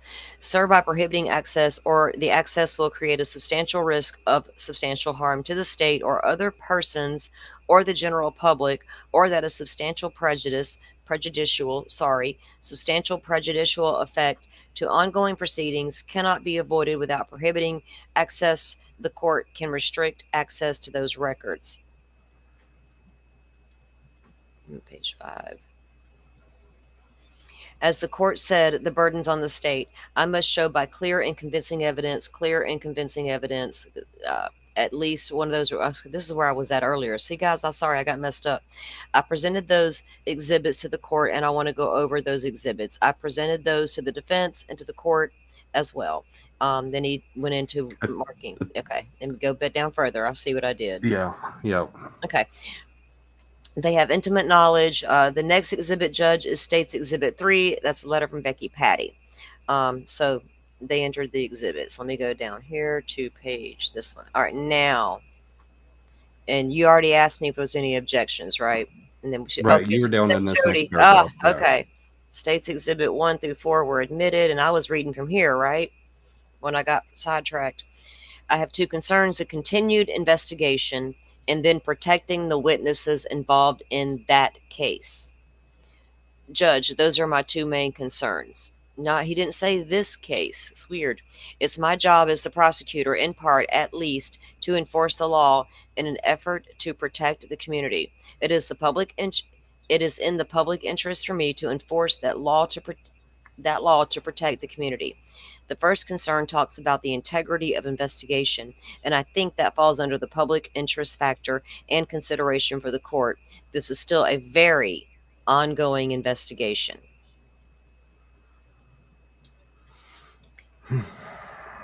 Very ongoing investigation. Well, what? That makes no sense. No, I'm baffled. Our goal is to find anyone else who is involved in this heinous crime. They testified on the stand, right? Jerry Holman and others, that the day they arrested Richard Allen, they were convinced he was the only one. The only one. You did this, Rick. You did this alone. Wow. And then they come out later, once they knew people were going to be finding all this stuff out, even like during the trial or right before the trial and stuff, downplaying, no, there's no other investigation. We're not looking into other people, blah, blah, blah. You're lying. You were lying the whole time. The first concern talks about the integrity of the investigation. Our goal is to find anyone else who was involved in this heinous crime. That is the public interest, to find anybody else involved and get justice for Abby and Libby. We still get tips every day. Tips come in every day. Y'all not filing them away in shoeboxes, are you? We have a good reason to believe that Richard Allen is not the only person involved in this case or in this.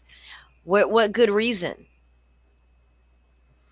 And are you lying now or were you lying then? Which one is it, you sack of Which one is it, sir? This is the exact opposite of what they testified to on the stand. It damn sure is. People wonder why we had a problem. The problems were never in the Kohberger case. They were right here all the time. The whole time. And the Tony Liggett, the golden boy over here was, not that little short, baldy man that killed the two girls in the woods. No, he's just the fucking freak that murdered 4 college students in their home. I'm sorry. No, Tony Liggett, now sheriff, then investigator, they had the bridge guy video all along. From the moment they extracted it from the phone. He got on the stand and he said, he literally said this before my very eyes, it's not humanly possible that somebody else was standing on the other end of the bridge behind the girls. He said, it's not humanly possible. So were you lying then or are you lying now? The whole freaking lot of them. Right? It's going to make us mad. Uh-oh. Status. How the fuck? Why am I getting this notification for? What's going on here?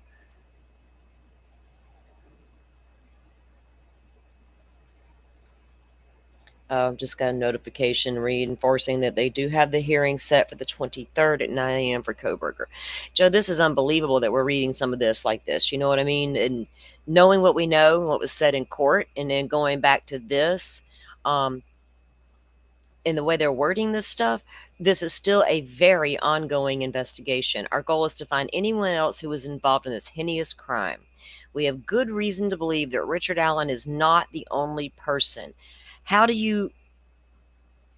What makes you believe that? And why wouldn't you demand he tell you who helped him? That there may be other actors involved. That's why we left the tip line open, and that's why we left the tip email open. The question becomes, at least in the state's mind, is it more important to release the details of the investigation to the public, or more important to keep those confidential in order for the investigation to continue and find anyone else that's responsible? When do you think they finally got done with that investigation, Joe, and concluded, oh, Rick Allen was the only guy? Well, the FBI says it's still an open investigation, so I don't know who to believe or what to believe. The public has an absolute right to the information. I don't deny that, Judge, but at what cost? The rule was designed for extraordinary circumstances where the court can limit access. The state believes that this is one of those extraordinary circumstances. Keeping the record confidential serves the public interest. Did it? Whose interest did it actually serve? That little deep, dark town secret? So she said that they were public in the courtroom for this hearing. I don't remember hearing this from any of the people that were in the courtroom at this hearing. This part of what he's saying, that they investigate. I'm sure somebody out there did. I just I would have to go back, and I don't know if Bob went to all those hearings. I know he was at some of the hearings, but I don't know if he went to all of them. You know what I mean? I have to go back and look at that too. Sleuthy would know. Sleuthy would know. She's already on making sure everybody got the record right.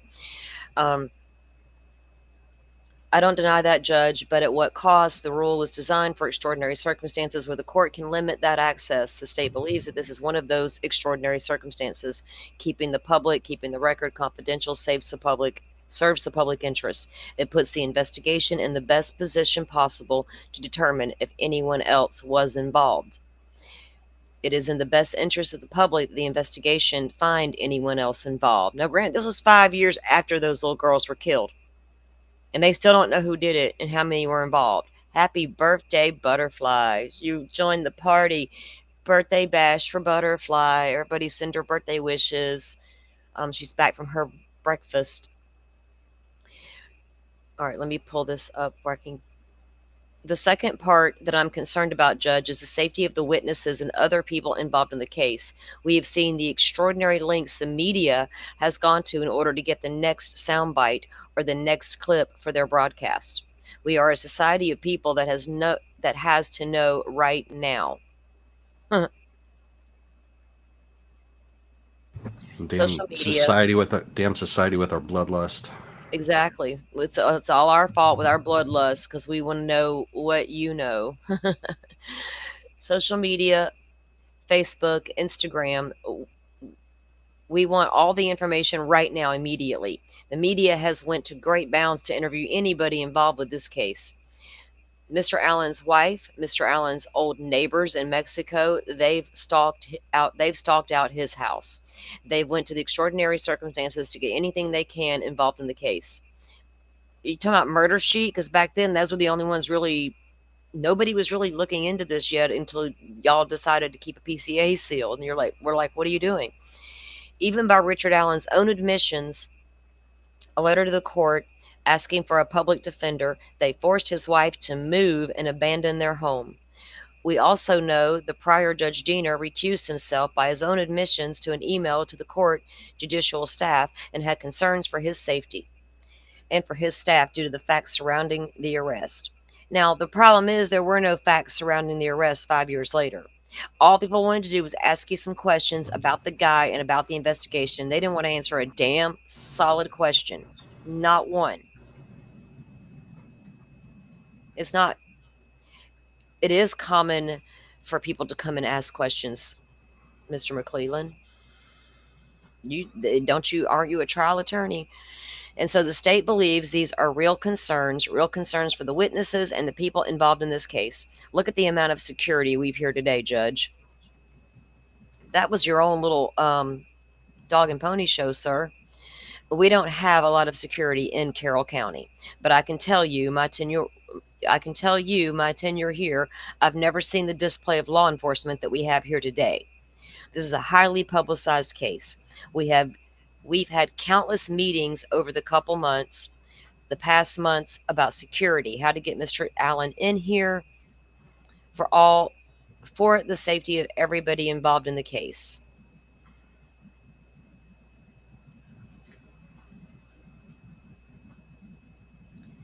Judge, that should extend to the witnesses and should extend to the other people involved in the case. The court can imagine the media pressure, intimidation, and evidentiary issues that may arise if the name of the witnesses are released and those witnesses are subject to constant harassment and bombardment by the media. Well, you can redact witnesses' names. They know that, right? The state also has concern that they may be interviewed on 6 o'clock news and their testimony will be taken as such that cause evidentiary issues. Some of the witnesses were juveniles at the time. They are now 19 and 20 in their first and second year of college. They need to be able to focus on what they're doing in school and not be worried about this constant harassment from the media. And I'll remind you, Judge, of some of the people. Some of the witnesses are still juveniles, and so there's concerns there. Again, Judge, the burden is on me. I have to show by clear and convincing evidence as so the gauge starts at the presumption that the information should be released, and I have to convince you to move that ticker far enough to keep it confidential. Now, let me pull my thing up here. Okay. And so, Judge, I looked up clear and convincing. He looked it up. He had to look it up. He Googled it. He Googled it. He got his Google out. They like that Google over there in the prosecutor's office, don't they? They do. Hold up. Let me go Google this. I'm an expert witness, but let me run Google something real quick, and I'll be back with my information. So he looks up clear and convincing. We don't deal with it a lot. We deal with beyond a reasonable doubt. And so I looked up the jury instruction for clear and convincing. The jury instruction says the facts supporting the claims are highly probable. Look what we have here today. Judge, the chaos, the amount of attention that is drawn, the concern for safety, defense counsel, the state, everybody has a concern for safety for themselves, for Mr. Allen, and for everybody involved. We went to extraordinary lengths to protect everyone here today. We can't look at this case like any other case. Hi, Butterfly. Happy birthday. Yeah. Happy birthday. It's the Butterfly birthday bash.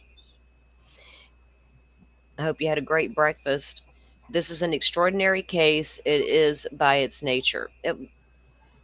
It was, but so are all the other cases that were popping off at the same time. The state believes it's important and allowed under Rule 6 to keep the PC and the charging information confidential. And I just want to say it again. In November, when Kohberger got arrested, people were screaming, they better not seal that PCA. They blah, blah, blah, blah. Well, they was trying to keep it sealed over here in Rick Allen's case, and all you freedom fighters and constitutionalists didn't give a rat's ass. Although you claim that's what you were here for. I'm like, well, go over there and look at Allen's case. They're like, who? Oh, that guy did it. He confessed. Not only to protect the integrity of the investigation, but also to protect the witnesses in the case, Judge. So the state respectfully would ask the court to continue to keep the PC and the charging information confidential. However, if the court deemed that those items should be released, the probable cause and the charging information, I would ask the court to consider redacting the witnesses' names to protect their identity and the people involved in the case. In an effort to do so, Judge, I have redacted charging information and probable cause that I'd like to submit to the court for their consideration. I'm on number 12. It has the names of the witnesses and the people involved in the case redacted, Judge. And if the court so inclined at this time, I'd like to at least admit that to the court,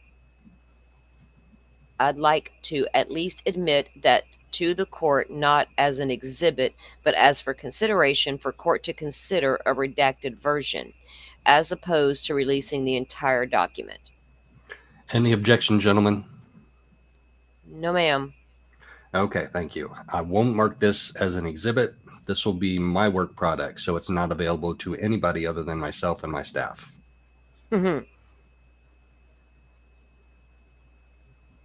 Thank you, Judge. So, Judge, I'm about done. I wanted to leave you with one last thing. As I said, I did a lot of case law research to find any support of my motion or anything that is in support of my motion. I came across a case, Brown versus State, Indiana Supreme Court case. It's from 1969. Well, at least it's not 1800s the way old Friday Fowler tried to do over there in Idaho. 1800 law.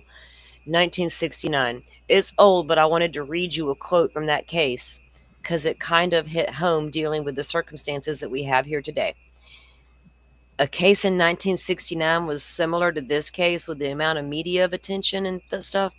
The right to the news media to fairly and accurately report the news, the right of the defendant to a fair trial before an impartial tribunal, free of influence of generated prejudice and inflamed passion of the community, and the right of citizens to fully comprehend and analyze the administration of the court system are elements necessary to the attainment of justice. Elements necessary to the attainment of justice. If any one of these rights fall, the rest will surely fall, and the term justice will become hollow and meaningless in our constitutional system. Judge, again, the state's asking that you keep those things sealed. I appreciate the time here in court today, and I appreciate you allowing the state to have entered exhibits and making an argument. Thank you, Judge.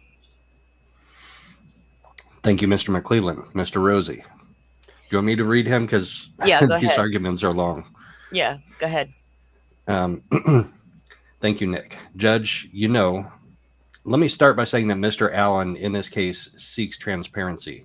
It seems to me that, in the normal course of operations in our courtrooms around the state, that's what we get. That's the norm. And really, there's no reason in this case to sway from that. I would point out first, if I could direct the court to the pleading that was filed on October 28th, 2022, the verified request to prohibit public access to a court record. This pleading, if you look at it, is deficient on its face. And I would direct the court specifically to the fact that Rule 6A specifically says a verified written request to prohibit public access to a court record may be made by any person affected by the release of the court record. It requires a verification. And a verification in our business is, the word is a term of art, Indiana Code 1-1-4-5 codifies the very essence of what a verification is. And what you're going to find, and I would direct the court to Smith versus King 7, it's a little dark in here, frankly. 716, it is a little dark in that courtroom, Mr. Rosie. It sure is. Is it really? Okay. And there's some people that are lorry dark in there. 716 Northeast 2nd 963. It's a 1999 case involving an election dispute. Specifically, Head Note 3 of that case addresses what a verification is and what the minimum standard to meet that verification is. And it says, when applied to pleadings, verified means supported by oath or affirmation in writing. Pursuant to Trial Rule 11B, it's sufficient if the petitioner simply affirms the truth of the matter to be verified by affirmation or representation in substantially the following language. And it says, quote, I or we affirm under penalties for perjury that the foregoing representation is or are true, end quote. That's that standard affidavit language. So they're looking for an affidavit or being sworn under oath and testifying to the facts of the matter. So anyway, continuing on, the essential purpose of a verification is that the statement be made under penalty of perjury. And it cites Austin v. Sanders, 492 Northeast 2nd 8, a 1986 case. This document contains no verification which references that under that it's been signed under the pains and penalty of perjury. So I think it's facially deficient, and I'm going to ask the court to consider that before we even get to the rest of this. Oops. I think it was at 15 line. Yeah. And of course, I can offer up the case to the court, but I know you have the citation, so we should be good. Moving on, we get to the Access to Public Records Statute, Indiana Code 5-14-3-1, open door law. All those kinds of phrases that get thrown around in our practice. And what I would say to you is that, I actually, when I look at this statute, I was actually surprised to find that the very first section, 5-14-3-1, the first chapter, codifies public policy. And I think that's extremely rare in our practice when you actually see a statute that essentially codifies the public policy. And I'm not going to read the whole thing, Your Honor. You've probably already looked at it, but the first sentence says, a fundamental philosophy of the American constitutional form of representative government is that government is the servant of the people and not their master. That sounds something like Thomas Jefferson wrote, frankly, but more importantly, you get to the last sentence and it says, this chapter shall be liberally construed to implement this policy and place the burden of proof for the non-disclosure of public record on the public agency that would deny access to the record and not on the person seeking to inspect. It says two important things. One, liberal construction, which means it pertains to many documents in our judicial system. And two, most importantly, it places the burden of proof on the state in this case, which Mr. McClelland has already acknowledged. And that burden of proof is, of course, the clear and convincing standard. So I think the point I'm trying to make here is that the legislature felt so strongly about the disclosure of public records that it actually codified the public policy. I just think that's really unique. And one of my counterparts that I practice with would say, that's pretty cool. That's just not the kind of law we're used to seeing. So moving on. Okay, let me slide this up. Line 14, right? Yep. Whoops. Okay. Moving on, this Rule 5 is kind of the driving force here actually in this access to court records arena that we're in. And the Rule 5 basically says that, exclusion up front is, that transparency up front is where the court ought to be with this, and only under extraordinary circumstances should the court deviate from that. And that word extraordinary is the second word in Rule 6 too, by the way. And what you see if you read through these rules is that there are a lot of terms that are used that just really bolster and beef up that burden of proof. And I think they just speak to how important it is that we have transparency in this community, in this system, I should say. And that's no different in this case. So let's get to Rule 6. Let me take a drink here. Go ahead. I just had to go get me a cold Sprite from the fridge. Mr. McClelland hit on a couple of the bullet points, one being that the public interest is substantially served by prohibiting access. Again, another strong word, substantially. Disclosure of the records will create a significant risk, again, significant risk of substantial harm to the prosecutor, other persons, or the public.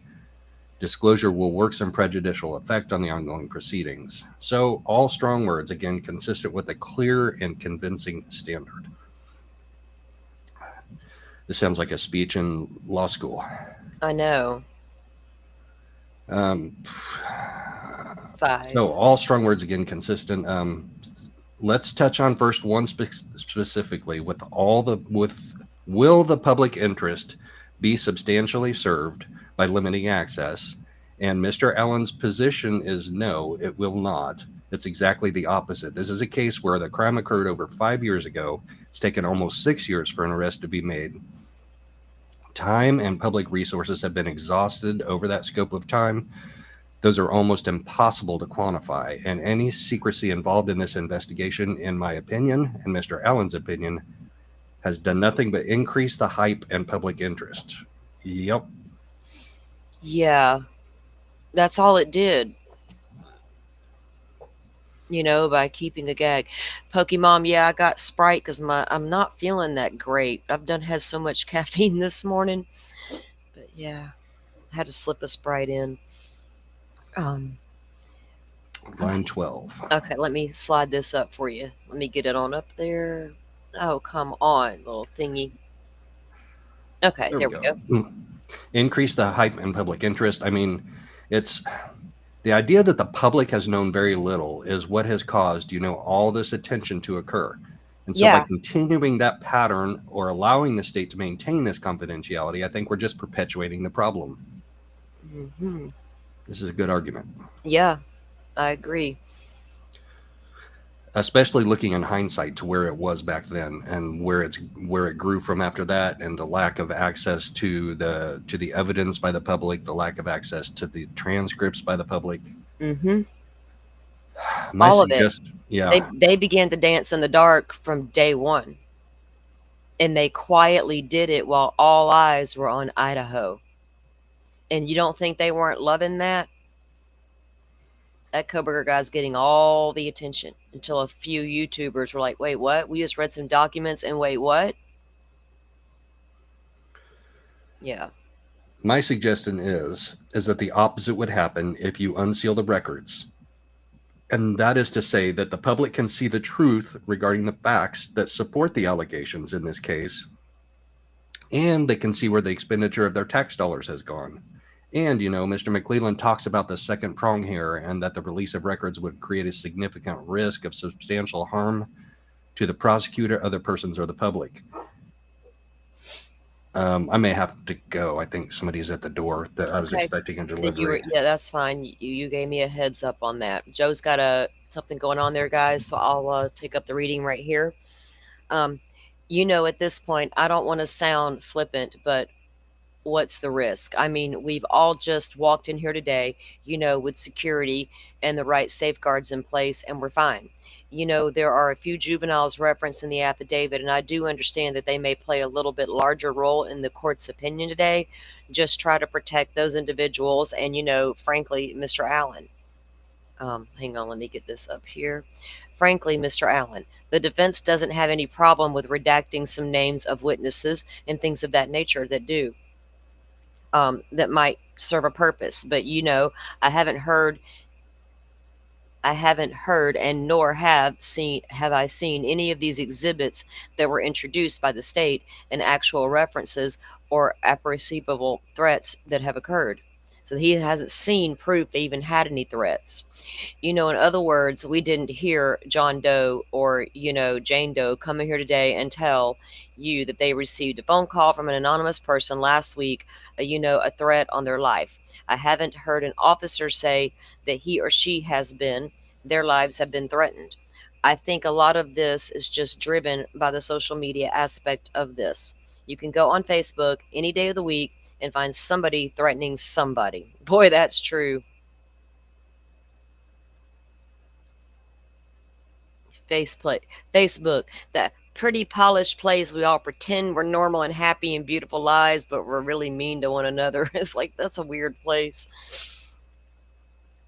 Not that I don't take those things seriously, but it's like fast food. Most of that doesn't have a lot of quality to it. It's just quantity. And I haven't heard any evidence today other than some argument about the law, which actually supports the idea that there are appreciable threats on anybody involved in this case. And so, any suggestion that this point regarding this second prong, and there will be some significant harm to the public or people involved, I think is just conjecture and speculation.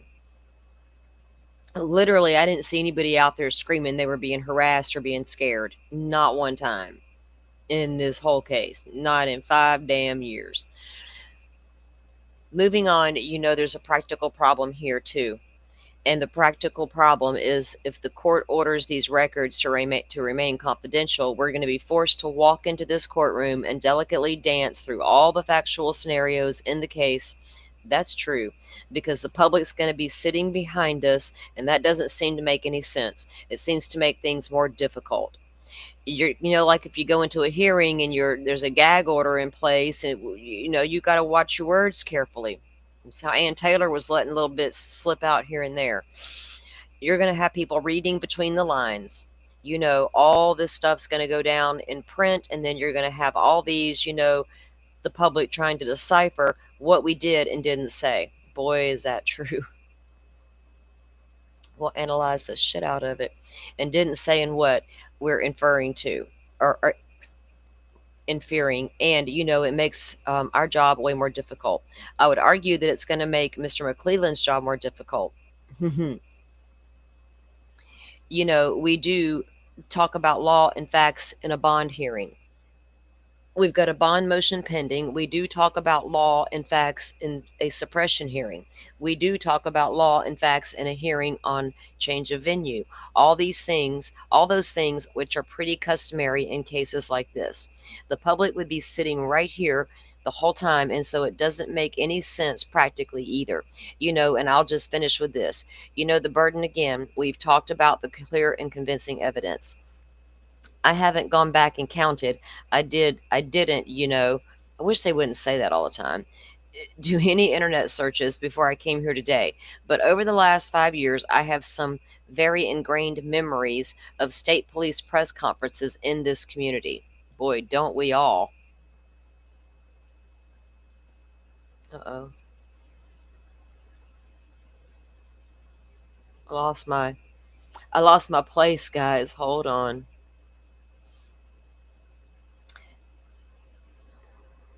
Oh, is somebody gifting out memberships over here? Hold up.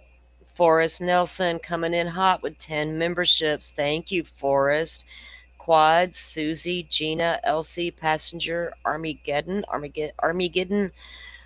It got Chance. See something, say something. OG Shorty and Go Bulldogs. Welcome in, everybody. Thanks for being here. Years, I've seen some very ingrained memories of the state police press conferences in this community. I don't know if there were 2 or 4 or 6 or 8 or 10. I frankly don't know. It seemed like a lot. It was a lot, sir. Boy, it was a lot from the state police, always coming out there and talking. And, in my mind, for the state to come and for the state to be a part of that process of having public press conferences, releasing composites, things of that nature, and asking the public for help, and then turn around today and suggest to the public, we don't really want you to see what's here. It's kind of like talking out of both sides of your mouth. Amen, sir. Preach it. I mean, that's the way I view it, and I think that's the way Mr. Allen views it. And, we think that the standard is extremely high here, clear and convincing evidence. Nick gave me a little crash course on what the Black's Law Dictionary says. he's throwing some shade there. Yeah, he did. That Black's Law Dictionary, man, that's a good read. So Nick gave him a little crash course on what the Black's Law Dictionary says. What I know about clear and convincing evidence is, for those of us that practice in civil court from time to time, it's the standard that we employ when we're trying to terminate somebody's parental rights. Which I think is pretty darn high. And to say the state has met the burden in this case, I think it's just not accurate. None of these documents that you've seen have any information in them which suggest anything with detail. That somebody's in harm's way, or that some other suspect is, out there and needs to be apprehended. It's just conjecture, and we would ask that you unseal the records, if you will, for lack of a better phrase, and let's move on with this. Thank you. In response, Mr. McClelland. No, Your Honor. Well, gentlemen, I really appreciate your excellent oral advocacy. Joe, are y'all for oral advocacy? I can't even say it with a straight face. I can't do it. Are y'all for I can't do it. Oh my God. Oral advocacy. Are you guys down for that? I will take the petition under advisement to That's not. Joe says, I'll take it. Sorry. Gee, yeah, now you get it, right? Okay. Judge Gull said that, not me. Just saying. Oh, okay. I will take the petition under advisement to review the exhibits that have been Under submitted, advisement. the case law that's been argued by counsel, and issue a written ruling in due haste. I think that this case has generated a lot of public interest, and I know that the attorneys and Mr. Allen deserve this court's attention as quickly as possible. I know with the holiday coming up, that's will not interfere with my ability to review my notes and the exhibits and issue a written ruling. Mr. Rosie, you and Mr. Baldwin did file a motion or a petition to let to bail. Can we set that for hearing while we're here today? Yes, ma'am. So that we can get the matter resolved. Are you looking at this year or, well? I'm thinking January. Is that? You're thinking January? Yeah. Yeah, that's, this is Mr. McClellan now. Yeah, that's fine, Judge. I'm out the first week in December, and then we have jury trial starting here December 12th. So December is kind of. Oh, look, my thing's working again. Shit. Fire. Hold on. No, it's not. Never mind. I think I need a new mouse. So Judge says, okay. Whoops. And then McClellan, shot from the state's perspective, Judge. So I'd be looking at January as well. Okay. I think my biggest concern is just frankly giving Mr. McClellan's office some time for him to get used to us, some of the basic discovery, time for him to get us some basic discovery, and us being able to have a little time to sort through it. I was going to ask you about that. Yeah. I know that the prosecutor has indicated it's pretty much an open file discovery policy here in Carroll County. It was. It is, Judge, yes. You've received what? Anything? Well, just the PCA affidavit. Okay, so you don't have any of the formal discovery from the state of Indiana? Yeah, I don't know what the volume's going to be like, so I don't want to get ahead of ourselves on the scheduling side. I wouldn't even have a problem. Andy, early February even, is that reasonable, or am I... Whoops. Andy says yes. Or Andy says no. Andy says no? Andy says no. Rosie, late January, early February? Andy says, I would like some time to, and the judge says, are there any particular days of the week that work better? I'm looking at the first week of February then, if that's what you all are talking about. This is my calendar for the next 2 months. Judge, I will be in a murder trial down in southern Indiana the first week of February, so that would not work for me. So that won't work for you. Okay, what about the second week? I'm in a murder trial every week, just so you know. Why does she have to throw that in there? Aren't you a judge? Y'all got lots of murders in your town, ma'am? Are you doing your job well? Oh, shit. Y'all better go prosecute those murderers. Baldwin, yeah, let's see here. So the second week in February? I'm more open than it sounds like than the court. Second week of February is fine with me. Then Mr. Baldwin has something to say. Where did I mess up at? Hold on, I gotta get back up there. Mr. Baldwin and Rosie talked back to back. Oh.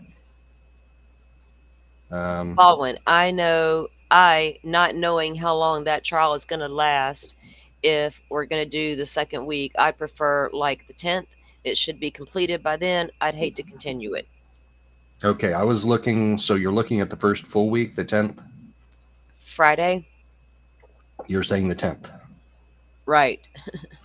I don't want to jam you up. I mean, if it's not a good day, we can go to the second week beginning February 14th. Baldwin says, I actually would prefer that because I'd like to come out of that trial and have time to prepare. Oh, wait.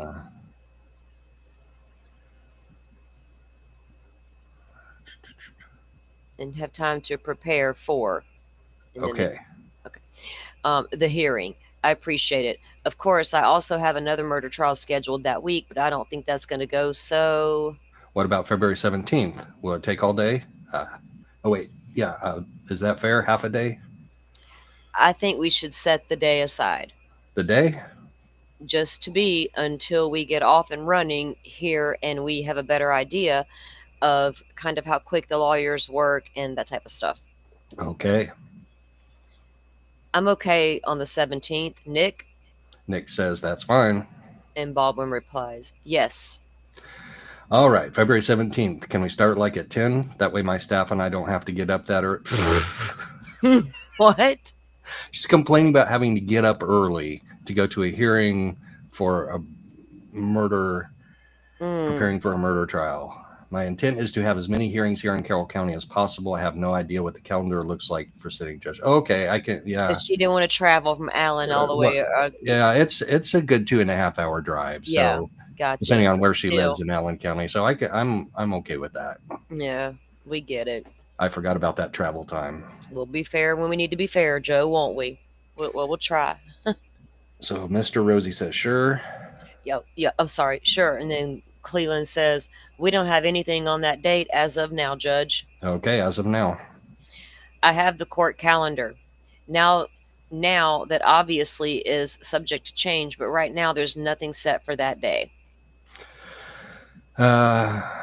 Okay, as of now. Okay, so we could set it February 17, 2023 at 10 a.m. and I'll make sure that Mr. Allen joins us. I'll get a transport order. All right. I know that we have an Omni hearing in January. There's already been a trial setting, and it was my understanding when I spoke with the judge before, after his recusal, that the trial setting is a first setting. That's correct, Judge. Which? When the prior, sorry to interrupt the court, when the prior judge said it, he did set it as a first setting in March. Okay. I'd say we just let it sit for now till we... Sit? Yeah, I mean, we're not sitting aside the week yet, right? We just have the date on the calendar. So do we need to change the omnibus date to the last date? McLean, we're going back and forth and getting them all mixed up. So Cleland says, so do we need to change the omnibus date to let the bond date hearing date? I'm happy to do that if you'd like. Would that be easier for you? I think that makes sense, McClellan says, and then Rozzy says, I think it's a good idea. Okay, so cancel January 13th and we'll just do February 17th as a bond hearing and an omnibus hearing. And that's satisfactory to counsel, Mr. Rosie? Yes, ma'am. Okay. Sorry. Is there anything else that we need to do on the record, Mr. McClellan? I don't believe so, Judge. No.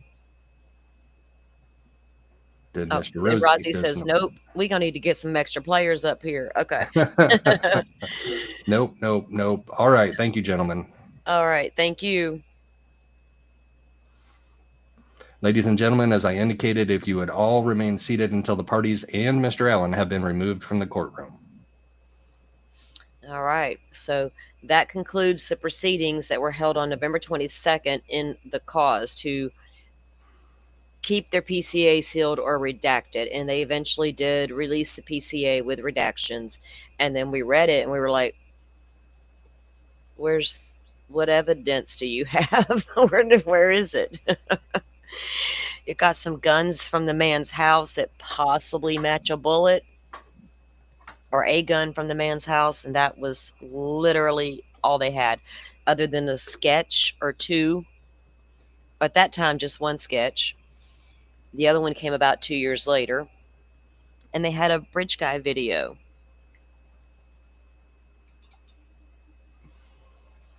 That's crazy. Before I forget, shout out Butterfly did on her birthday. Look at her gifting out memberships on her birthday. She's so awesome. I would sing to you the way Publicly Buzz did, but I don't know if I'll sound as good as him, Butterfly. He sang happy birthday to her the other night. We were over there chilling in his chat. It was a great time. Thank you, Butterfly, for gifting out those memberships. We appreciate that. Number one, BLES. Oh, Blessed Mama. I like that. One Blessed Mama. Cammie it just takes you a minute to say some of these, doesn't it? Or it just does me, I guess. Just Irish, Angel, and Belicious, whatever. Balachis. Belicious. Okay, whatever. You guys, welcome in. Thank you for all being here. Everybody hit the like button for us if you don't mind. So, this kind of crazy, I'm glad we finally got these transcripts and we can move through a lot of this and read through it and the stuff that was leading up there, because there were several hearings held, prior to court, getting ready for court. The safekeeping order still is we haven't done that yet. I'm not going to keep everybody all day today. I don't know what Joe's timeline is like. I'm good to go for a little while, but I don't know what you got going on, Joe. I really need to go and take care of this other thing. Okay, well, you're good to do that. I'll go over some things a little bit. I don't know if I'm going to read any more transcript reads, like a hearing or anything, until it depends on how long they are. We'll see what goes on here. But I'll have you back and we'll plan something and maybe we can get together. Well, tomorrow, I'm supposed to go to the river tomorrow, but it depends on what this weather is going to do. If it cooperates and. Yeah, I've got my 10:30 show tomorrow morning, but I don't think I'll make it a transcript show. I think I'll save that for a different time, a special show just for the transcripts. Yeah, and I usually come over and hang out with you on Saturday mornings, but we do have plans to leave out of here early in the morning if this weather holds. That system's sitting out there taking its time moving around. It's not wreaking havoc, it's just causing you enough rain where you can't get on the river and have a good time. So, well, Joe, I appreciate you coming up this morning and hanging out with us for a while. Everybody can tune in to Joe's show in the morning. He usually does his Saturday morning shows. What time are you going live with that, Joe? 10:30 Eastern. 10:30 Eastern, guys. One of the mods will drop his link into the chat, and you guys can go sub up if you haven't and go over and check out Joe's content. We have done, since Joe and I have been doing lives, I think all of our Delphi stuff's been together, hasn't it, Joe? I think so, yeah. Yeah. And so he was the first person I reached out to, but I'm thinking we may need a few more people up here to help us out with some of this read. We'll see. You guys, Joe, thank you for coming up and hanging out with us. I'm not going to go yet, guys. I'll be here for a little bit longer and we'll chit chat and look over some of this stuff. And then, I'm not even going to dive into the trial yet because there's some things I want to look at ahead of that as well. So there were a lot of interesting things. So I did not look at the transcripts before we started reading today. So a couple of those things. Yeah. Those were my raw reactions is what you heard. That's kind of like I wanted to do it as well. I just wanted it to be like that. We can unpack it together as a community here.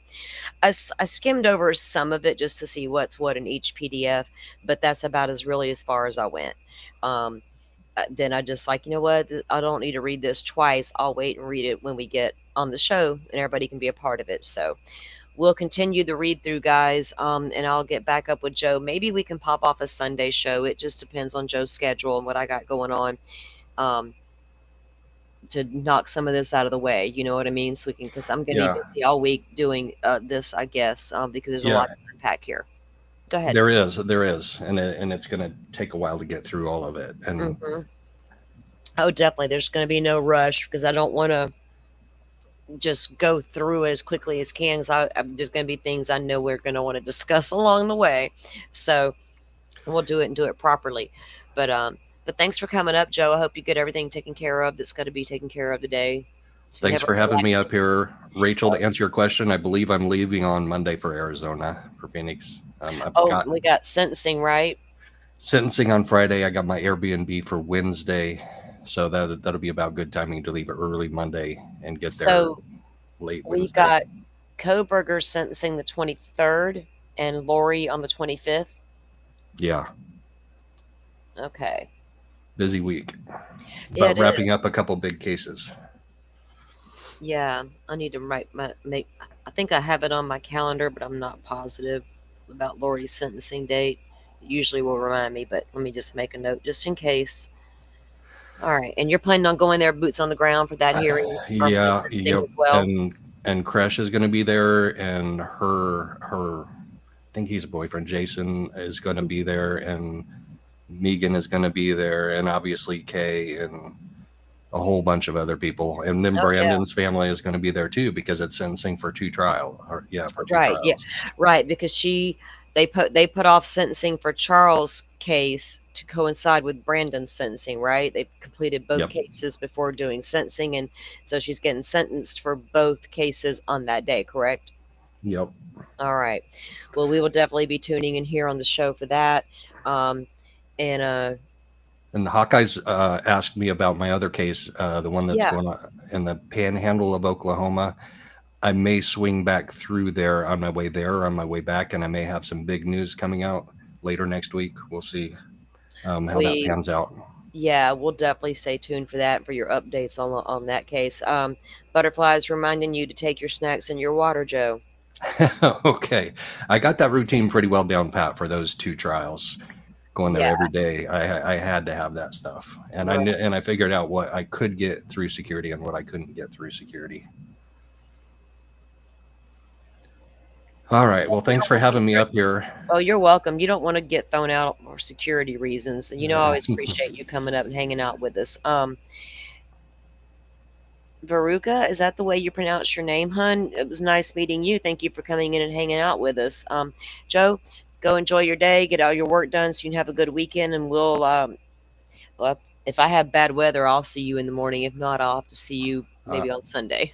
All right. Sounds good. Everybody have a great Friday. And if I don't see you before then, a great weekend.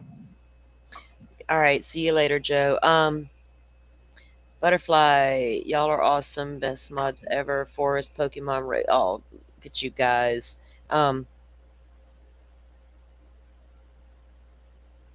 Yeah, Butterfly, haven't heard. Good birthday.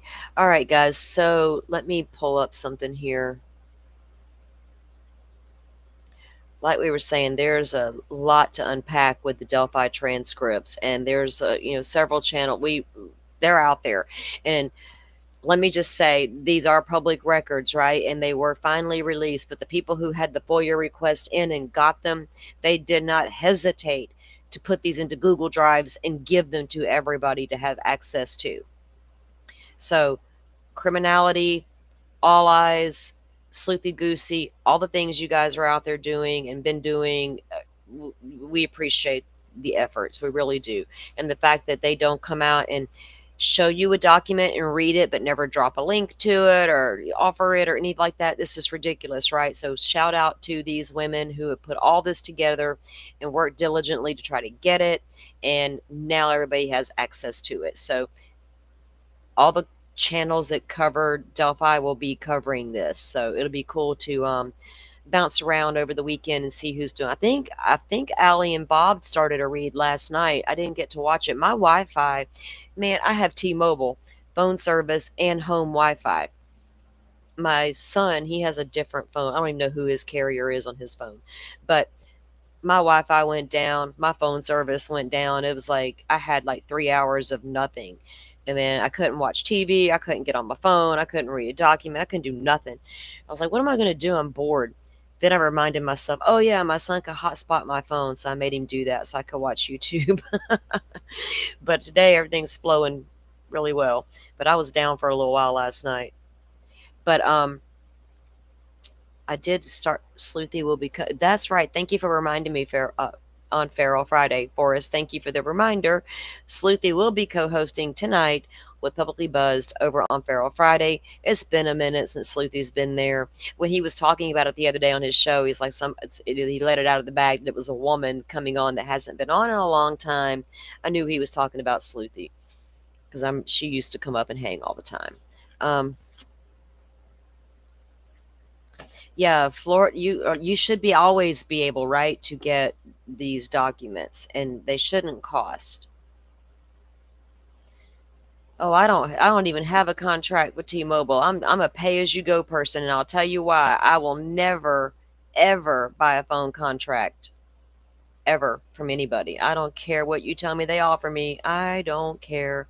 Because guess what? My phone does all the things your phone does, right? Same service. I promise you.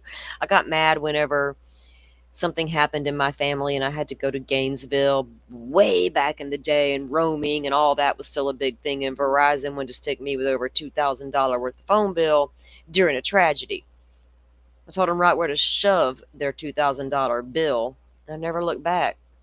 I was done right then with contracts. Stupid ass contracts. But I can't complain. I have no issues out here with my T-Mobile, and I'm in the country. Jody was charging them over $5,000 because to do the initial records, there is a charge, right?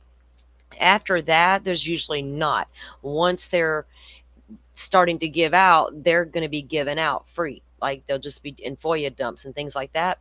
So they were going to be charged, but because the appellate process is happening and the attorneys ordered transcripts, the initial transcripts were done. That's my understanding. So then now everything else comes free. Well, they did submit the payment to Allen County for the transcripts. But before Allen County, this is what Criminality explained in her video yesterday, that payment was already sent to Allen County, but before they received it, Carroll County gave the FOIA request up. So then she had to go to the bank to stop payment on that check. And now they're deciding as a community how to deal with that, right? All the money that was raised, what they're going to do with it, or refunds and all that such. So if you were a part of that fundraising effort over there with Criminality, and who was it, Nick, that did a live as well, I believe, reach out to Criminality. She's handling all of that, and she's on top of it as usual. Butterfly says, I'm wearing my Pensacola Beach shirt today. Oh, yeah, you missed it already. I don't blame you. I've got a couple of those laying around as myself. One says salty on the back of it. Come from Navarre Beach. Salty in the South. That's what you get with me.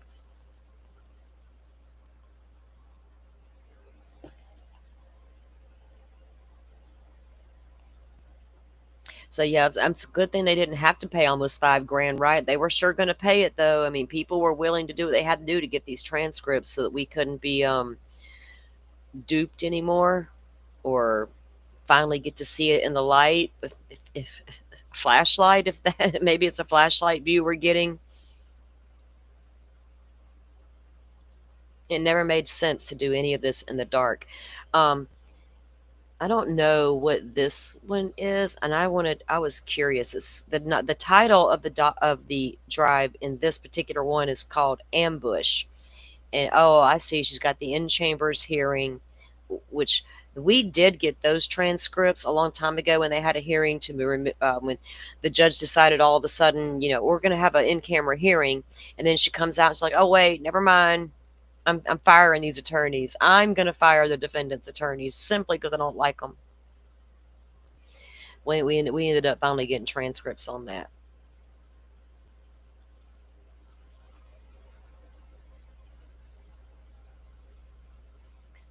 Oh, they're just putting different dumps of different things. I got to go through this, guys. I'll show you what I'm looking at so you guys can see as well. This is one of the documents in there in the Ambush PDF part. It says 2:30 p.m. Earlier this afternoon, the defense attorneys have withdrawn their representation, Gull announced. Rozzi will be submitting a written motion, and Baldwin withdrew orally. Judge Gull told the court she would reach out to see about counsel for Allen. Allen is now without counsel, for the second time, and still in need of a defense team. He has been transported back to the Department of Correction. Gull said that means his trial will likely be pushed back. And it was. Attorneys are required and have indicated they will cooperate with successive counsel. Without counsel, Allen's hearing cannot proceed, Gull said. Gull indicated the situation was outside of their control and apologized to the court. 2:29, Judge Francis Gull enters, and then this is a part of the hearing that they were in. They probably had to release those when it went to the Supreme Court. Yeah, because the Supreme Court's the one who put them right back on the case, right? They're like, oh, not so fast, Miss Ma'am. What are you doing? And by the way, put those court documents back in the docket. What are you doing? Putting stuff in, taking it out willy-nilly. You not allowed, ma'am. It's ridiculous that she had to have the Supreme Court come in and tell her, Miss Highfalutin appointed judge. You're supposed to know simple things like that, right? You would think. So it looks like we have a couple more hearings to get to, because they didn't hold the safekeeping hearing on Rick Allen until May of 2023. right? And he was arrested in 2022. And there's a 2-part hearing on that. So I really don't want to dive into that too deep because I know it's going to be lengthy and I don't want to do that. Well, we got time. It's only 12:30. Y'all know me. I usually go to like 2 o'clock in the afternoon. As Hawkeye's leaving us, where are you going? Had a great morning, but back to work. Oh, we hate the work days, don't we? Oh, going to the mountains later? Nice. Go get you some peace, right? Get you some peace and quiet. Enjoy your mountain view. Mountains are pretty, but I don't know about living there. Tried it once and I felt like I was trapped. Like, what if I tried to run? I got to run up a mountain to get away. Then you got to think, well, why would you be running, you weirdo? What if something happens? See, I argue with myself about shit all the time. Something happens. Okay.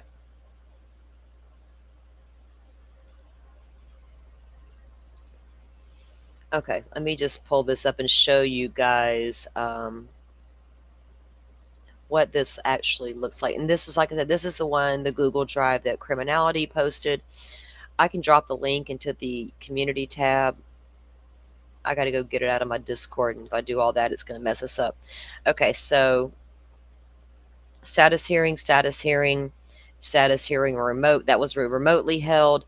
A safekeeping hearing that was held. And then there's this ambush PDF in here. Another status hearing, contempt and dismiss. Another motions hearing. This was the big 3-day hearing. If I'm not mistaken, we had transcripts from that as well. The status hearing, and then the trial itself, and then sentencing phase as well.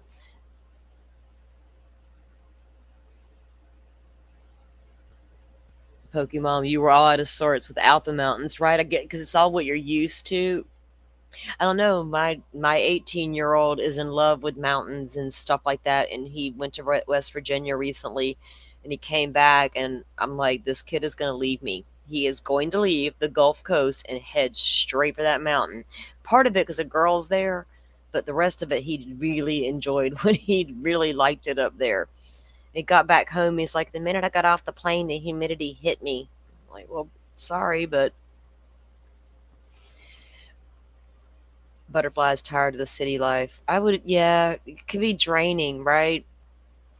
The pandemic did it for me. I lived with my cousin at my aunt's house, taking care of her, and it was just, I don't know, going out, because I love being outside, but outside it was like all the noises and all the things, like I had to get but now I'm up here in the country where it's all quiet.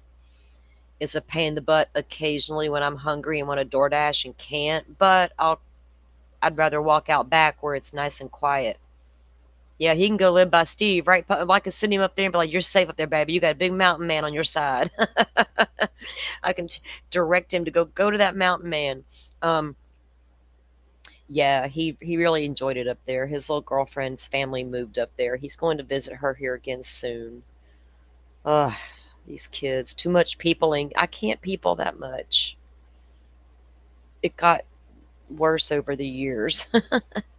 I enjoy people. I like being friendly, and I like helping people, and I don't like drama and craziness, but where I live, it's a small community, so I don't have to look at the crazy too much.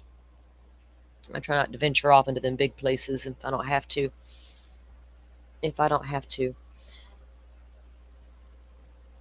So it looks like we're going to have to schedule up some shows here, guys. We're going to be covering the Kohberger sentencing hearing, obviously, and we'll be covering Lori's sentencing hearing just, 2 days later.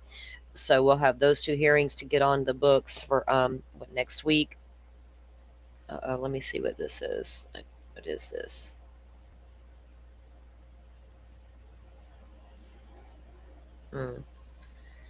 Okay, sorry, I had to check a message.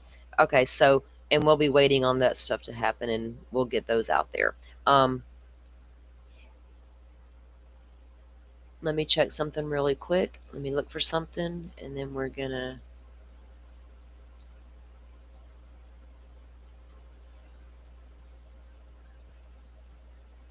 I'm curious to know what the prosecution has in store in the Morphew case. Like calling the daughters, they're on the witness list. If they'll be treated, if will they be hostile on this, when they have to testify. Yeah, Stern's on the 22nd, but it's jury selection. Damn.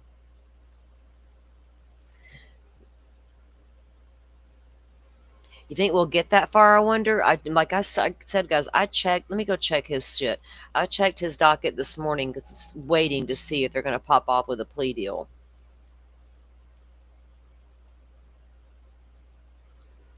And the attorneys were supposed to go to the courthouse already and practice with their little TV whiteboard situation on how to get that evidence displayed without everybody visibly seeing it. And however, if they do televise this trial, which I have not heard they're not, there's nothing in the docket saying they're not, we're not going to see, the images, because it's going to be centralized right in front of the jury box and they'll be able to see it, but the gallery won't see it, and the general public outside of the courtroom won't be able to view it either. It's a shame that the jurors have to, but they're going to have to. Wonder how long his jury selection will take, right? With their questionnaires and moving through the logistics of this case.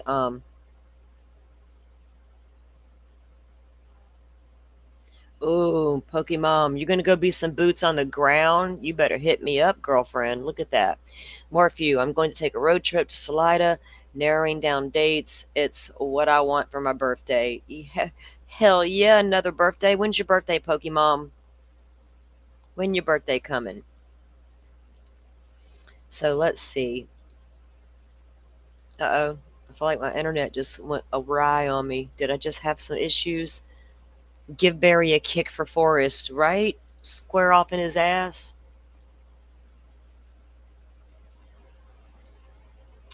Y'all, I heard a news story on this morning, having my morning coffee.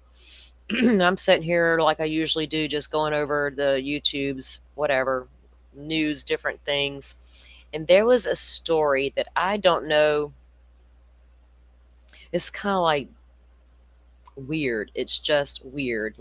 I'll show it to you guys. Oh, here it is. I don't know what to make of it yet. So I think I want to figure out what the hell's going on in this house for damn sure. Okay, so there was a couple arrested. They have 21 children, all born by surrogate mothers. What in the world is happening? Many of them born to surrogate mothers have been taken from a couple here in California and then placed in protective custody. Investigators are saying they stumbled upon the couple's home while investigating a child abuse case. Look how big this house looked. Well, it took it away, but there's the Pampers box. But it's a really big house. You're a Leo, Pokemon. Involving a 2-month-old baby that was suffering from a traumatic head injury. So what prompted them to go there is apparently a 2-month-old baby that suffered from a head injury. So they go to investigate this, and they get there and discover there's 21 kids living in this house. ABC News' Alex Stone is tracking the story from our Los Angeles bureau. Things that make you shake your head here, Alex. What more do we know about this case and the children? The number of children here, stunning. Yeah, and this has a lot of people wanting to know what was going on in that home. Now, not necessarily illegal to have 21 surrogate children, but police say it's obviously suspicious and they want to know more. The women say that they were told that their babies were going to a family who had one child, could not have a second child, were having fertility problems, and they thought they were going to a small family that it was going to be their second child. But apparently we're going to a couple with a 65-year-old father, 38-year-old mother, that they were in the home. 65-year-old father. Was he the father of all the children and the surrogates were artificially inseminated? What the hell? They haven't answered that yet. They were looking at the child abuse allegation. They went in, found all of these children, And now police and the FBI are trying to figure out, was anything illegal going on in there? Was there child trafficking of some kind? They don't know. All right. So it's my understanding, Alec, what they were arrested and released, but now police have issued an arrest warrant for the nanny? Yeah, they're looking for the night now. The parents of these 20, the legal guardians, were arrested and then they were released in the child abuse investigation. This is she is the one who allegedly actually took part in the child abuse with that young child. Now, most of these children, 17 of them, are under the age of 3. Others all the way from Texas to Florida. So it's suspicious. They don't know how far it's going to go, but they want to know, why did they have 21 children? What was going on? Oh, that's just stunning. So obviously that begs the question here, Alex, is what is next for these kids? Well, they're in protective custody right now. I talked to law enforcement a little while ago, and they say they've got to put the pieces together that, I mean, again, is as odd as it seems. They just having 21 of these children is not illegal. So if they conclude the child abuse investigation and it goes back to the nanny and the parents didn't have any wrongdoing, theoretically, the children could go back to the family unless they can prove under child services there's some reason for them not to go back there, unless something illegal is going on beyond the child abuse. Unless there is, as some have worried, some kind of child trafficking or a service. We know they have a surrogacy firm that they run out of that home, but was it only a surrogacy firm? Or like Pokemon says, baby farm? What? You're running a surrogacy firm, but yet you're keeping all the babies? Oh, I'm so confused. For them, that they wanted to have all of these children in this massive home. All of that yet to be determined. Federal agents are looking into it. Local police are looking into it as well, trying to figure out what they had going on. They may just be a family that lied to get more and more children, and that they were legally in there, and that other than the child abuse allegations with the nanny, that they were a family that it would not be traditional with that many young children under 3 years old, but it wouldn't necessarily be illegal. All right, and it sounds like at least one of these surrogate mothers is saying she wants to try to work to get this child back. No idea the legal ramifications. Isn't that crazy? And like Ray just pointed out, 17 were under 3. Guys, I had 4 kids. I had 3 at one time, not triplets, but little doorsteps, right? I can handle a bunch of kids at one time, but 21 under the age of 3, and I just got one nanny, and no, something's weird. Look at tax returns, Quad says, right? Pokemon wants follow-ups. I'm going to look into some of that. I mean, that's a crazy thing to be happening. How do you keep track of that many kids, right, Pokemon? You know how you're that busy mom or that busy parent, you're yelling out the kids' names, you don't know which one's which, and you're just yelling out names at that point. Could you imagine going through 21 names before you get the right kid? Wow. Selling babies, something's happening there for sure. 21 babies under the age of 3. Was this couple mentally ill and just collected little babies? That is so bizarre.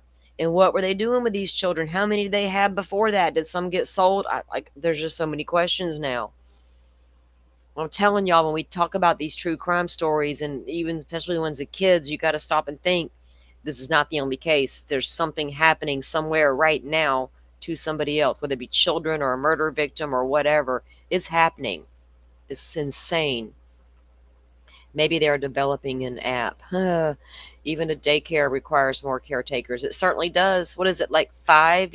Every so many kids, you have to have an adult in the care of those children. I think it may vary state to state, but yeah, there's absolute laws for daycares where they're not allowed to have that many kids without enough supervision. But if you got a big enough house and a big enough bank account and you're paying off, do you know them surrogates aren't cheap? Those ladies make a lot of money having babies. So who was paying all those surrogates? Were people paying for it and then changing their mind? Oh, that baby didn't look the way I want it to. I don't want that one. What? Could that have been happening too? That makes it even creepier. Like designer babies or some shit. Which is weird because there's couples out there that do that. I want to have a designer kid. You can't design a personality. Right, Pokemon? It wouldn't sit well with me either. I don't blame you. It don't sit well with any of us, period. It's crazy. Quad says one caretaker for 5 children in Indiana. That's what I think it is here in Florida as well. One for every 5 kid, one caretaker, right? Here you got 21 and a nanny, they're saying injured the little 2-month-old. Did no one who noticed the baby had an injury to start with? Was it the you got 21 kids. How well are you looking at all your kids? My God.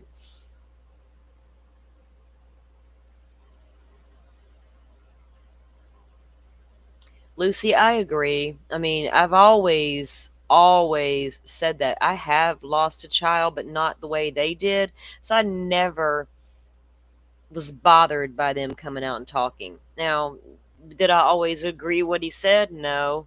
Have I talked about things he's said? Yeah, but never in a trashing situation, because I would never. They handle it very differently. They have very different worldviews. All the things. Steve gets carried away, I'll say that, but I know why. He was listening to a whole bunch of YouTubers that knew the truth and led him astray more times than I can count. But that's his business, right? Not mine. He's the one that chose to engage and communicate with them. If they were a surrogacy ring, why are so many not with the one who ordered up the baby? Right, Pokemon, that's what I'm saying. And they said they ran a surrogacy agency there from their home. So I'm like, what? That don't make any sense, does it? It makes no sense at all. None. Yeah, I think we all can sympathize with the families of the. If your child was, it's one thing. Your child gets murdered, but then you also know they were viciously attacked, and that guy's sitting there in that courtroom looking pale and weird, and all this time in denial he did it, and Steve being confused, did he really do it or not? Was it Kopacka? Was somebody with him? All these people are telling me all this other stuff was happening. It became a big convoluted mess. But I would be very angry too. And to be honest, on a grief journey, they never got past that anger stage yet. The other families have moved beyond the anger part, because you got to go through the anger to get to the other side and start a healing process. And I know this from experience. They don't seem to quite know what to do with their anger yet, and I totally get it, though. I would have a lot of anger as well, and it's natural.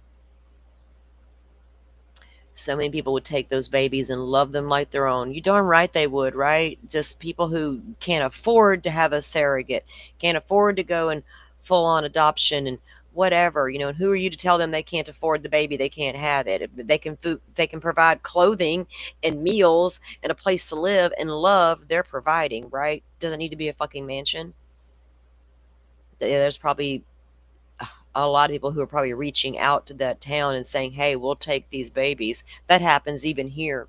Something happens and kids are removed, people are automatically, they're like, we'll take them, we'll step in, right? So we'll see how that case progresses. If I can find any more information out about it, I certainly will try and keep you guys updated on all those poor little babies. Well, guys, I am going to go for the day. I have not felt good today. I don't know what's going on. I felt like I woke up, I had like a sinusy cold, and then I started like, I kind of don't feel good. So I'm going to go rest while nobody's here but me. I had a hard time sleeping last night, so maybe that's part of it. Just need to go get some more rest.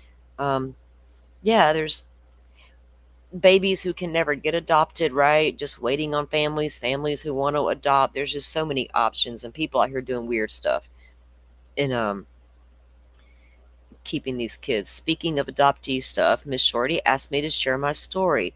Watch for that upcoming stream. We certainly will, Miss Pokemon, because I would love to come and be a part of that and sit in on that stream as well. I managed Wendy's restaurants for years, and Dave Thomas Foundation is huge on supporting adoption, right? Wendy herself was adopted. So Thank you. I'll feel better. I'm sipping this Sprite, and I'm going to go lay down and take me a nap, I think, while it's all nice and quiet and kind of half-ass rainy outside. What else is there to do, right? I could read through some documents, but it'll just put me right to sleep. Maybe that's the ticket. Go read something and fall asleep. All right, guys. I'll probably go consume true crime somewhere while I'm sleeping. Wonder I don't have nightmares about that stuff, but I never have a dream, so it's all good. All right, guys. Thank you for coming in. I will not be around tomorrow, but I will probably be back on Sunday. I'll see if I can get Joe scheduled up to be here Sunday. And if we do, I'll let you guys know. We'll go back live with some more of this Delphi stuff. And if for some reason we can't, we'll be back on Monday morning with it for sure. There is a link to Miss Shorty as well. I said we got Publicly Buzzed tonight with Feral Friday. We got Camp Shorty going on all weekend long. You guys go out there, find something to watch, and hang out and go show some love. Y'all have a great weekend. Butterfly, enjoy the rest of your day and enjoy that little family get together tomorrow. You deserve it. Y'all have a good one. Thank you.